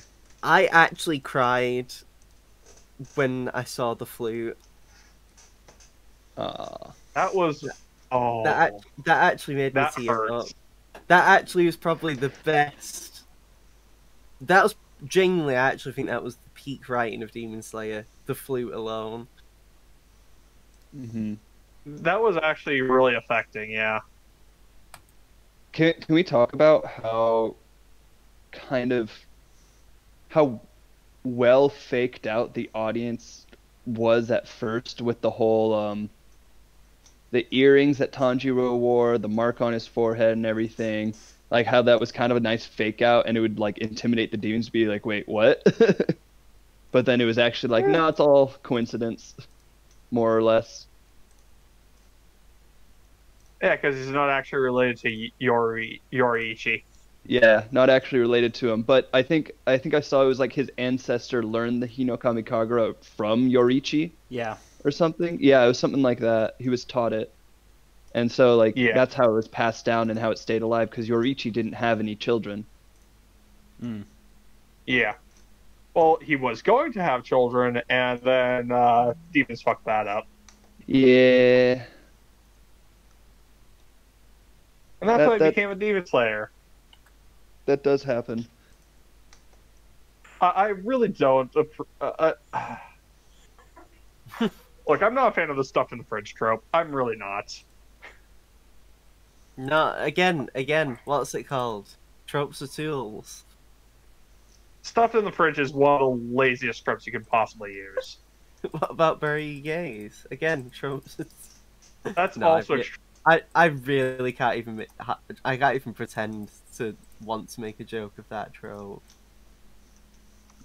yeah, no. Stuffed in the fridge is quite possibly the single laziest trope you can use. What is that trope you're Because talking about?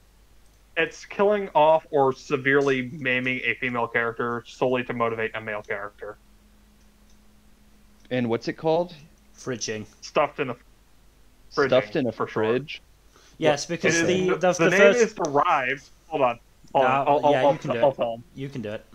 So the name comes from a Green Lantern comic book where one of the villains literally kills and dismembers the current Green Lantern's girlfriend and stuffs her corpse in a fridge for him to find. Oh. And it's solely used to motivate him to beat the shit out of the villain. And it never comes up again. So kind of like Seven. What's in the box? Kinda, yeah. Yeah. Okay, yeah. I can definitely see. Well, I mean, that is used a lot, especially in anime. It's used a lot of. I will It's argue used that so it doesn't always have to be a woman or a significant other. It can be a friend, a family member, but like that's just kind of. No, it's stuff when it's specifically a woman specifically being killed or maimed solely to motivate a male character and having no other impact on the story. If she has no impact on the story outside of a singular male character, it's not stuffed in the fridge. If it is a male character dying, it's not stuffed in the fridge. It's a very specific trope, but it comes up so often in so many different mediums. The only reason I'm saying this is because I do think that Krillin fits the bill. Krillin doesn't really fit the bill because it's not just to motivate Goku; it's also a show of how much of a spiteful bitch Frieza is. But Krillin's best girl. Krillin also. I mean, he does bag best girl. Yeah. Yeah, Krillin actually does stuff. Is the thing. The thing with stuff in the fridge is that anyone who's stuffed in the fridge is largely irrelevant to the story both before and after their death. Mm-hmm. Yeah.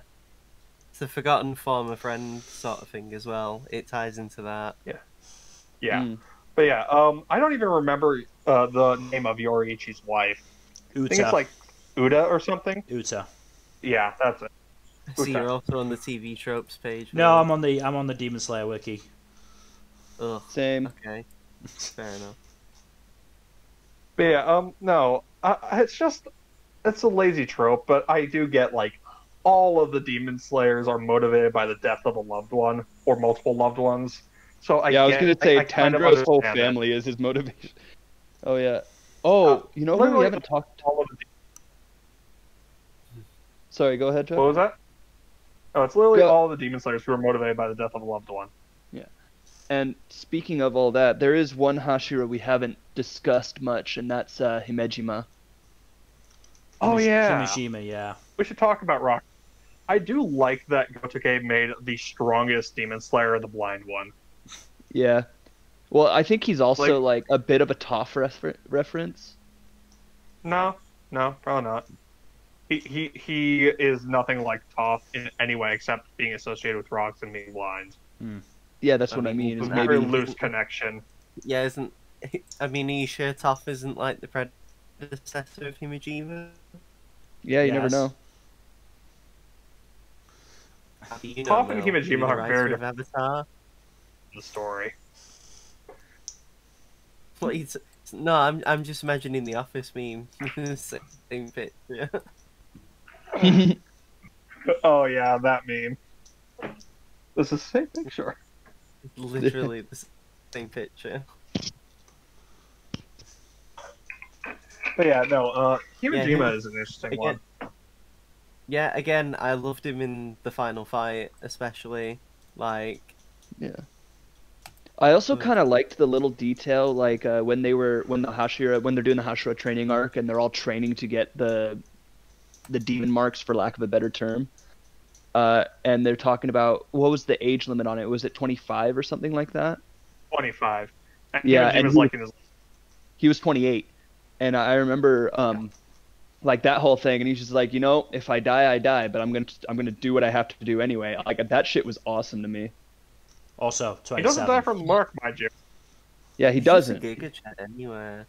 Honestly, yeah, he is. And the fact that he like ran an orphanage and everything, I'm just like, what was he, former Buddhist priest? Yep. He does say a Buddhist, I didn't. I believe, when he finds out about Rengoku's death. Say again? So yeah, I believe we see him. We hear him say a Buddhist prayer, short Buddhist prayer, following him receiving news of Rengoku's death. Yeah. He's definitely like the kind of parental figure among the Hashiras, like, or like the big brother figure. Definitely played that role. Definitely played that role. I also do think, like, I like the Hashira and their banter with each other, because most of them feel like all feel like they have their own unique relationships with one another, even if they don't really interact much. Mm-hmm. Just because of the upper one fight was really fun for that. I cite the upper one fight. It's just so many cool moving parts, and they're all like struggling to keep each other alive. Like it felt like it was just the best ragtag bunch of fucking idiots who were scrambling to beat this like fucking ultra Chad. You know, Yeah. it's like Uber Chad. It's like the four children trying to beat. It's like Chad. the four brothers trying to beat up the dad. Kinda. In a way. The dad's like, go to your rooms, and like, no, you're being grounded tonight. Is there something you want to tell us, Kaido? Are you okay at home? Yeah, I'm fine.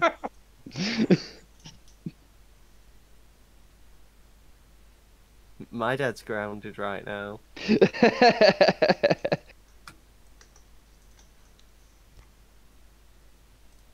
Yeah, what is it? We're gonna have to talk about the ending then. Okay. Because the final fight is kind of a slog, if I'm being real. It's 20 chapters. It's almost like Demon Slayer loves doing slog after slog. One thing that I'll say is I love manga endings that like they kind of end with an epilogue that's either several years or like several generations later, and they kind of show that. Yeah, I don't know why. I always love the endings. They always feel good. You kind of like get your, I mean, they confirm what ships end up actually happening and everything, so that's a nice little tidbit. So you can lord it over. Funny thing you should mention that there was actually discussion in another Discord server earlier today about that, and the absolute shitstorm that happened when Naruto and Bleach ended when the ships got confirmed. That shit too. I was so confused at a lot of the ships in Naruto's ending. I was like, what? Some of them made sense, but came right the fuck out of nowhere. Yeah, fair, that's part of it too, is because some of it's just like, oh, that's who the author wanted to set them up with. Okay, I didn't see that. The only Naruto... Koji? With that girl? What? The only Naruto pairings that made sense was Shikamaru and Tamari and Naruto and Hinata. Yeah, Naruto and Hinata is probably one of my favorite anime love stories there. It's not really focused on for most of the manga, though. I know it isn't. It's annoying. But, like, I think it's just because the author was just trying to fake out the audience so hard, trying to get, like, oh no, Naruto's going to end up with Sakura. Fuck that bitch.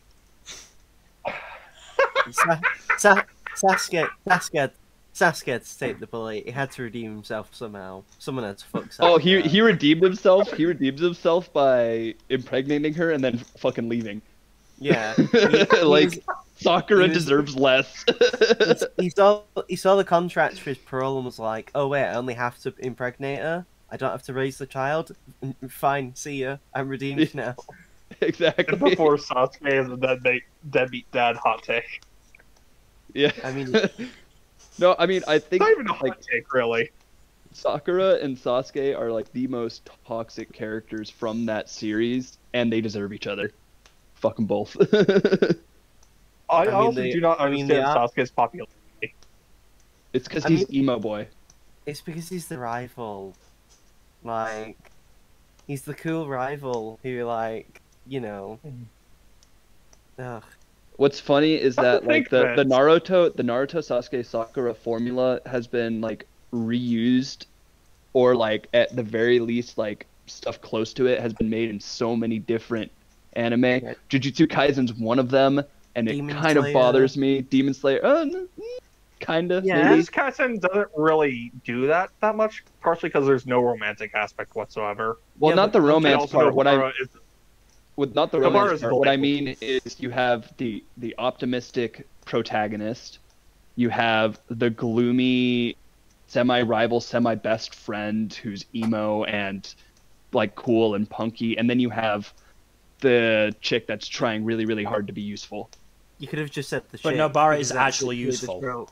Yeah, Nobara's actually useful. Yeah. I'll give Jujutsu Kaisen that. Like Nobara's awesome.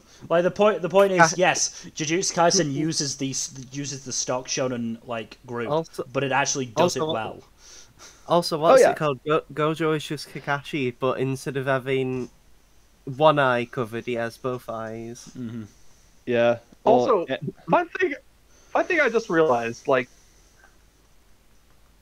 most Shonen Jump manga, aside from One Piece and Black Clover, almost all the time you see like the Lancer or the rival outranking the protagonist in most popularity polls. yeah, Like- because protagonist is supposed to be like What about Kind of Dr. annoying. Stone? Dr. Stone is Dr. Stone and Jujutsu Kaisen are the other exceptions I can think of. Because Jujutsu Kaisen is usually either Yuji or Gojo topping the polls, and Dr. Stone is usually Senku. Or I will Gen. say that Dr. Stone follows the same formula. Did Not Kage really. Except the rival and the protag are kind of switched. No. Like where Mil, you're a Haikyuu Yeah. fan, right? Did Yeah. Kageyama ever outrank Hinata in polls?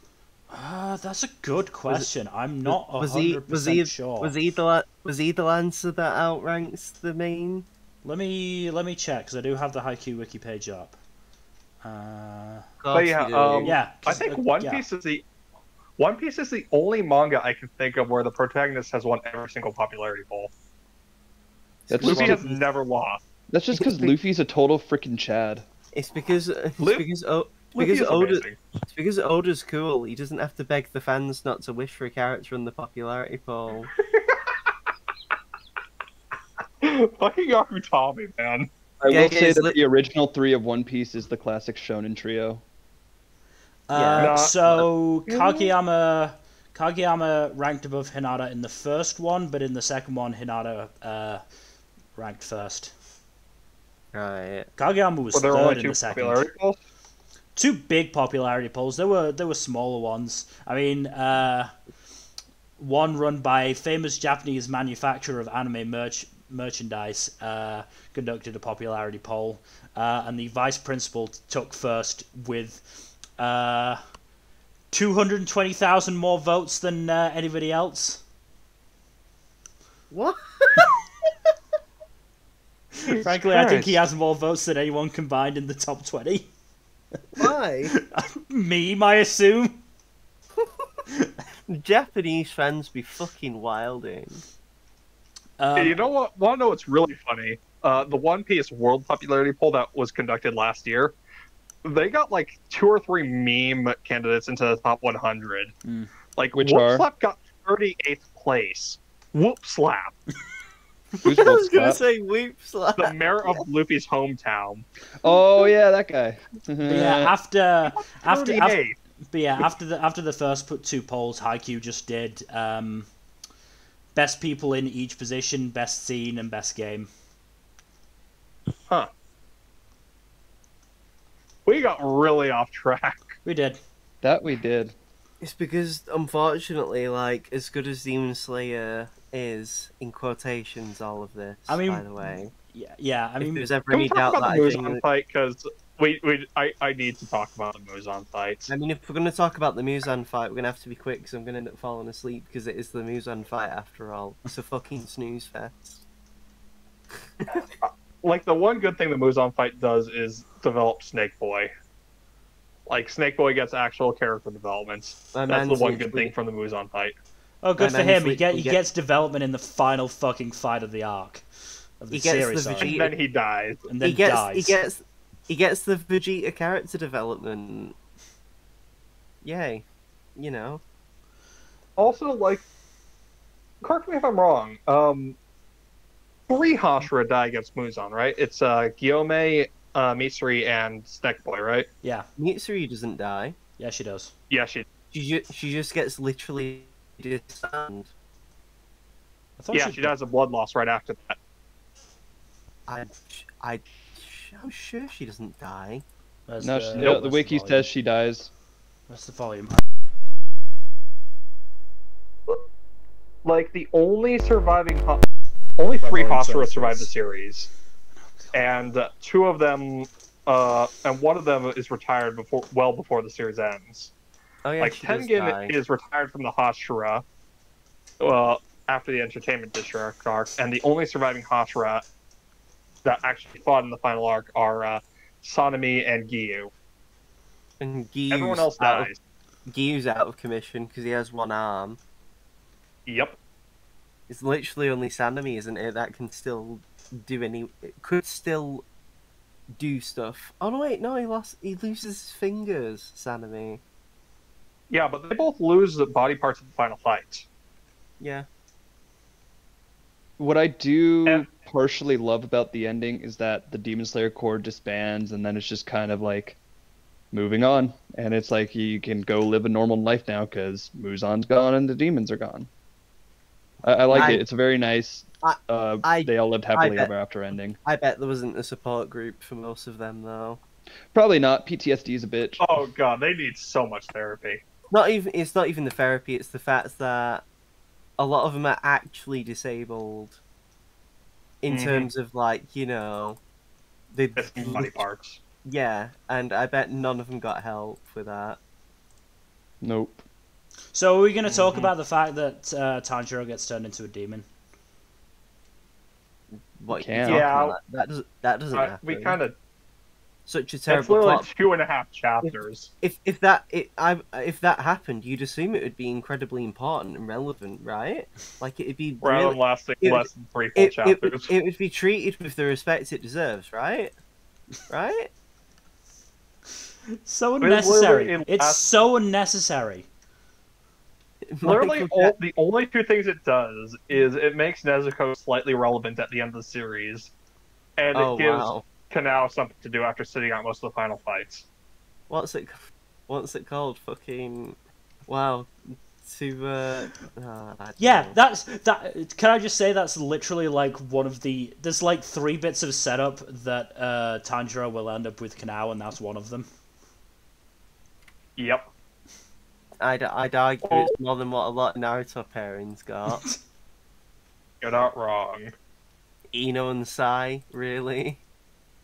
Could they not just have it so some of the characters just didn't get married? No, because you've got to have the heteronormativity. Didn't Kiba not get married? Or Tenten? I don't recall. Kiba's- Kiba's- Tenten, yeah. Keep It was keep Tenten. keep us already married to his fucking dog.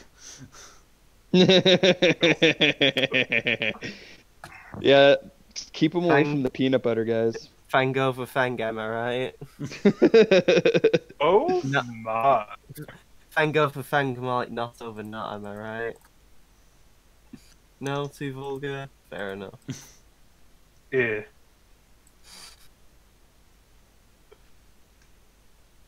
Oh, Trying to and then find this fucking name, but I Inosuke ends can't. up with Aoi for some reason. Inosuke's got game.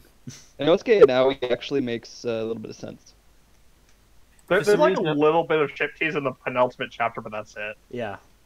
Oh, and then, Yeah, you know, because- Zenitsu and Nezuko, because of course. It had to Yeah. happen. Did it have to Yeah. happen? Yeah. Did it? It No, had to happen.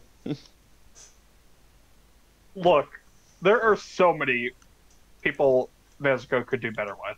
That's true. So many people. But She could have gotten Zenitsu married to fought hard for anyone. that lady. I just love the implicated incest they're going with Tanjiro and Nezuko's ancestors. You mean Having descendants? kitties. Yeah, whatever. Demon Slayer, who really gives a shit? You still knew what I meant. Yes. What? They're like what? Second cousins? Third cousins? Something like that? Still not great. Gant would approve. Giguk could approve. God damn it. I knew you'd bring Trash Station to this at some point. Oh god, fucking I forgot that Zenitsu wrote a fucking book called The Legend of you wrote Zenitsu. a fucking autobiography. And then he made a video game, the Hinokami Chronicle. See, you know, I do think that in this particular instance, or in this particular manga, that it's basically just a D&D campaign that takes place during Industrial Revolution Japan. That's the take. I respect it. You know what? You know what time period this takes place in, right, Dylan? Yeah, I should agree, pre-Imperial yeah. Japan. No. Or like early This Imperial takes Japan, place in the something early like that. 1900s. Yeah, I know. Yeah. Yeah, it's like turn of the century. That's not pre-Imperial. Japan was under an empire until World War II. It's crazy to think that if Tanjiro had lived a little bit longer, he could have possibly existed at the same time as Kazuma Kiryu. You know what's funny is that if Slayer took place a few years later, it would have overlapped with Golden Kamuy. Oh, don't bring Golden Kamuy into this. We need to do a video about Golden Kamuy, honestly. I'm fairly sure that We have is on to- already on We there. we have to devote an entire 10-minute segment to the best character in Golden Kamuy. Which one? The criminal the tattoo the tattoo guy who got adapted out of the anime. The deer Ah, fucker. yes, that guy. The deer fucker Yeah. and the bear fucker. I mean, he has the Yeah, greatest end of all in all anime, which is dying I- while mid fucking a bear. Mid coitus. Who can say they have a Coitus- better end than that? Coitus interrupts us, am I right? Oh my god. Guys, I'm gonna put something in the meme chat right now. You should check it out. Oh no. Oh, Oh boy. Oh boy. But yeah, Demon Slayer. Honestly, there are worse shonen series, let's be real. Oh, 100% there are worse shonen series, 100%. But the point is that there is so much potential for this series, and it just doesn't seem to, it never reaches that potential really. Certainly not in the manga. Yeah. The anime does a slightly better job in that the animation does just elevate it. Presentation. Yeah, the It's the production value. presentation. The production values elevate it certainly, but there's only so much you can do, which was very evident to me during the Entertainment District arc, where I really did just struggle through some of those episodes. I mean, I still haven't watched At least most of the episode last 10 was episode. fucking solid. Episode 10 of Entertainment District was fucking excellent. Yeah. But yeah, I still haven't watched most of that final episode, because I can't be asked going through the backstory. Understandable, honestly. have a nice day. Ugh. We don't have Golden Kamuy. So good. Well, let's fix that, shall we? Yeah, I'm doing By the it. way, I Yeah, heard the manga is soon. Possibly. I'm not sure. I'm not caught up.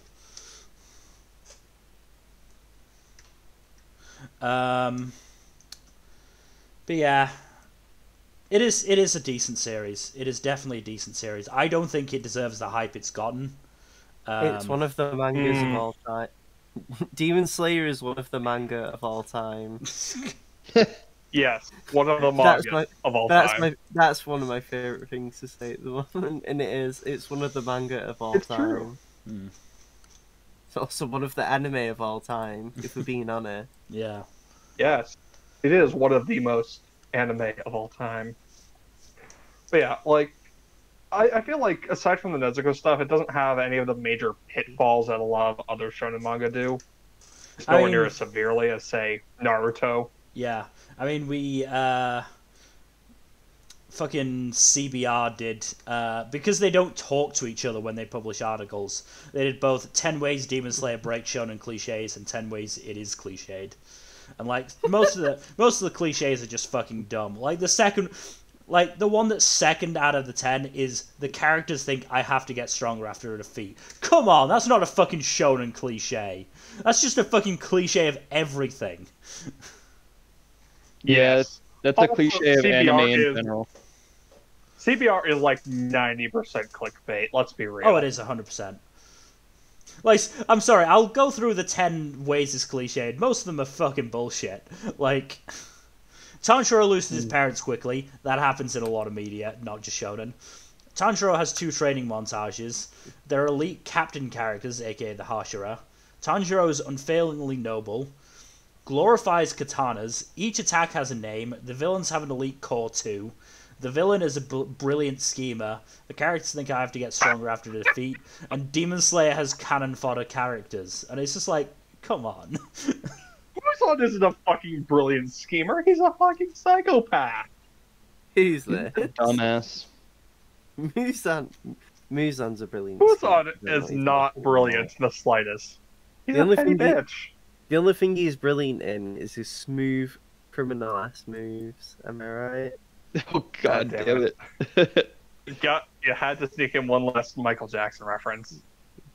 And I don't blame you.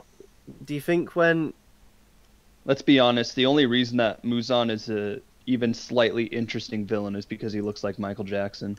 So think can when I? Muzan- Am I? I love the Hiki, man. Am I wrong in thinking that Muzan actually kills as many moons as the Demon Slayers do? he has a better body count? You are slightly incorrect. How They incorrect? do beat him out. Okay, so he kills 5 of the lower 6, and he also kills the new upper 4. So that's 6. So that's 6. Demon Slayers kill 2 lower moons, Rui and Enmu. Plus they kill all of the original upper 6, Okay, yeah. plus Kaigaku. So that's 9. Still, it's closer So- than it should be. Yes, it is far closer than it should be. Muzan is not a very, very clever person. He's a self-disposing villain. He's very efficient and friendly to his opposite. He's very helpful. Also, when Legit, the only reason he's survived so long is that he's avoided all strong Hashira like the plague. Yeah. Ever since Yuri stomped him. do also- you think when Muzan was posing as a human with his human family, do you think he ever asked his wife, "Are you okay, Annie? Are you okay? Are you God okay, damn it. Annie?" Choose a different song to And then when he killed her, you know, and she Told her was to hit beat it. by- She was struck by. Okay, You know, ignoring so- Kaido's memeing. I'll also go through the 10 ways Demon Slayer apparently breaks shonen cliches. The female characters aren't weak. There isn't a reliance on the power of friendship. There is only one instance of fan service. Tanjiro doesn't have a hidden dark side. The ending isn't just a confirmation of ships. There isn't a rivalry between Tanjiro and other characters. There is no tournament arc. Tanjiro is not the strongest slayer. Death and wounds are irreversible for the human characters. The villains don't join the heroes. I mean, I it's feel like technically Tanjiro reverses all of his injuries. He gets an eye back. So, let me go through in order. Female characters aren't weak, but they, barely appear. I will say that they had Shinobu- what's her Shinobu's face? literally- Shinobu was Shinobu is actually very weak physically. Mm-hmm. yeah, but she makes up for technique. Oh yeah, for all of the times that she gets to use the technique. Look at all the fights that she wins. Oh wait, she wins one. wow. I mean, To be honest. hey, to be fair, hey, that's more wins than Muzan. Technically more wins than Muzan if we're looking at it that way. That's right. Muzan does I guess- nothing but take L's. I guess she's technically stronger than Muzan. Well, checkmate me, I guess. Anyways, I go mean- on, Mel. There isn't a reliance on the power of friendship. Sort of true, but like Technically correct. I feel like there are instances where it keeps them going where they shouldn't be going. Where I it's do not not like the hate- power of friendship. It's more like, I mean, I guess it is like kind of that because they are fighting for each other. But it's I mean, more Tan- like just we got to work together to get a lot out of this alive. Tanjiro wouldn't have activated Sunbreeze even if it wasn't for his friends. There's only one instance of fan service. Technically true, but Well, Mitsuri's outfit is kind of revealing. Yeah, so I assume they're referring to Nezuko's transformation. Probably, I don't know. Either that or There's Daki. also Daki. Yeah, The ending isn't just a confirmation of ships. Bullshit. it kind of is. It absolutely Half- is. That's like 2/3 of the ending, like 90% of it. Absolutely is. There isn't a rivalry between Tanjiro and other characters. Yes, there is. Fairly sure There Genya's is Sanemi. Sanemi, Genya. Genya. Like, Yeah. Inosuke's whole Mostly thing those is two. he considers himself rivals with Tanjiro, isn't it? Yeah. I mean, I Yeah, but don't. that's I don't. mostly one-sided. I was going to say I don't count that because it's the same way how like Krillin considered Goku a rival in OG Dragon Ball. Again, mostly one-sided. There isn't a tournament arc. Fair. Tanjiro's not the strongest Slayer. Fair, but he does have, like... He is the first to, like, appear the magic Demon Slayer mark. He literally Mhm. gets the mark. He gets sun breathing, and he gets Ultra Instinct. He might as well be the strongest of his generation. Yeah, but they didn't I'm make pretty him sure OP, Gyome is which is still the great. strongest. I'm glad that they didn't make him OP. That was one thing I was happy about with the ending is they didn't take it all the way for like, I'm gonna become Hokage or I'm gonna become King of the Pirate. Nothing like that. Not that I have a problem with those storylines. It's just it was refreshing to see that not happen in a shonen. And yeah, I'd agree, but Demon Slayer doesn't do anything good with it. It's not like Jujutsu Kaisen, where Yuji isn't trying to become a master, Mm-hmm. or Senku isn't trying to become the greatest scientist in the world. Like Yeah, they have goals other than that. They have, like, I mean, It's- for Tanjiro, like- it's of course cure Nezuko. For Senku, Yeah. it's get humanity back on track, like back to the 21st century kind of thing. And then Back to the yeah, past, Samurai Jack. in a way. Like none of the JoJos are ever to become the strongest Danyus are ever. Yeah, But yeah, and then the last two, yeah, I'll give that one to Demon Slayer. which ones are those? Which ones are the again? last two? Death and wounds are irreversible for human characters. Mostly true, Except for Tanjiro. except for Tanjiro Well, at the end. That's because he Um, becomes a demon for a quick second that heals all his wounds. I think that's the main reason they did that. And the He villains should don't have join had- the...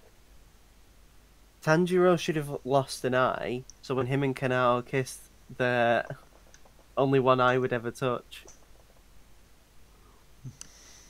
What? That was a stretch, Kaido.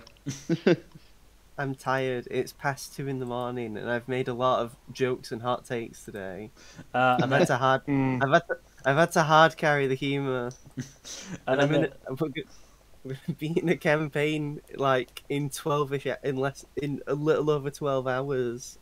we've got more than 12 hours. We've got 15 hours, I think. Yeah, a little over 12 hours. That's not a little. Don't forget. Me and- don't me and forget Jack the have plus 14. 8 side. Good Yeah, for we you. lose that because Cool. daylight savings is a bitch. Yeah.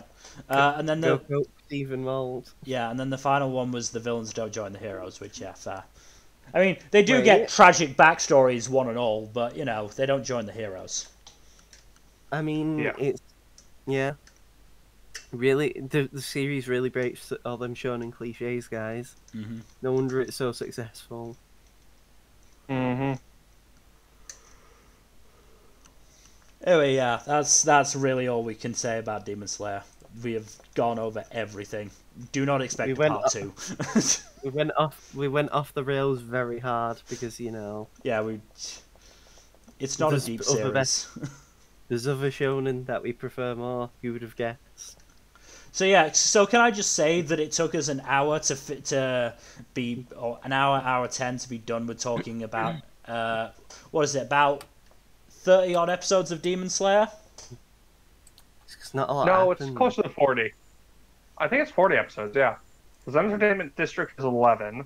The first season is 26, and Mugen Train is, if you count the original anime episode and you split up into episodes, 7 episodes.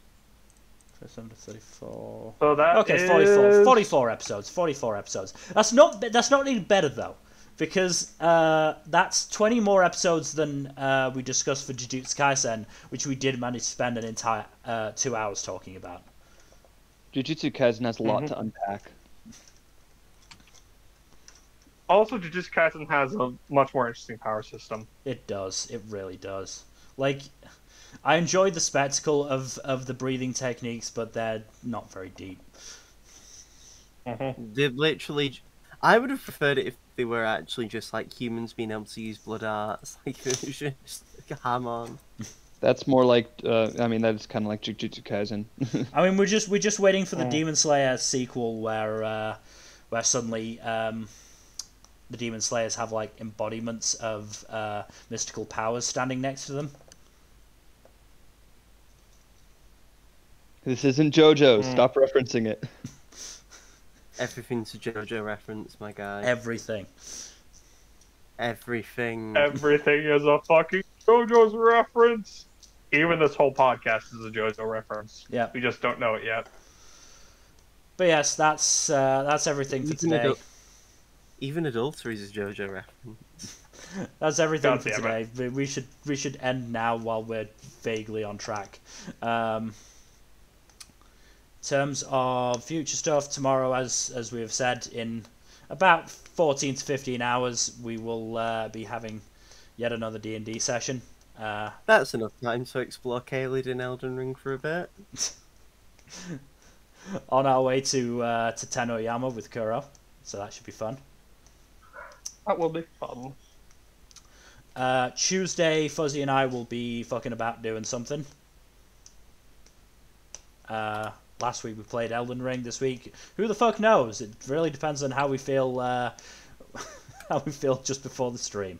Maybe we'll play Mass Effect 2 finally. Maybe. I'm not guaranteeing anything, but maybe. Maybe you can finish off Ace Attorney 2. No, that's happening on Thursday, but we are nowhere close to that. So yeah, We're still on case 2. Yeah, Ace Attorney 2 is Thursday. We're near the end of that, I think. And then next Saturday. I think we've proven that Maya didn't do it. We just got to find who did, or prove who did.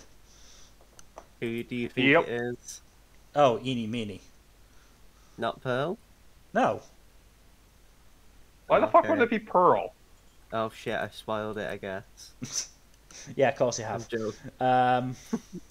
And then next Saturday, the Paradox Hour will be discussing One Piece theories while the two idiot brothers are drunk. Yes. Speaking of, has anybody in the D&D party not read up through Saboti? Or like seen up through Saboti? The archipelago. I haven't even experienced One Piece yet. Oh. Well, then this doesn't really care, I don't think. This will not matter to you then. I know, it's a funny meme anyway. I know a lot of One Piece stuff for osmosis. We'll discuss this off stream. But yeah, so we'll be drunk One Piece series. Fuzzy and I, as said, will be sober. Jack and Dylan will be off hopefully their head. drunk. Dylan, this is the second time you've posted this meme in this server. Oh, that one? Yeah. I love that meme, though. It's one of my favorites. I know the original one's Watchmen, but it's... Ligma balls. So, otherwise, thank you thanks so much for watching. And we hope to see you in, 15 hours time for a D&D session. 14 hours if you live in the States. See ya. Good night.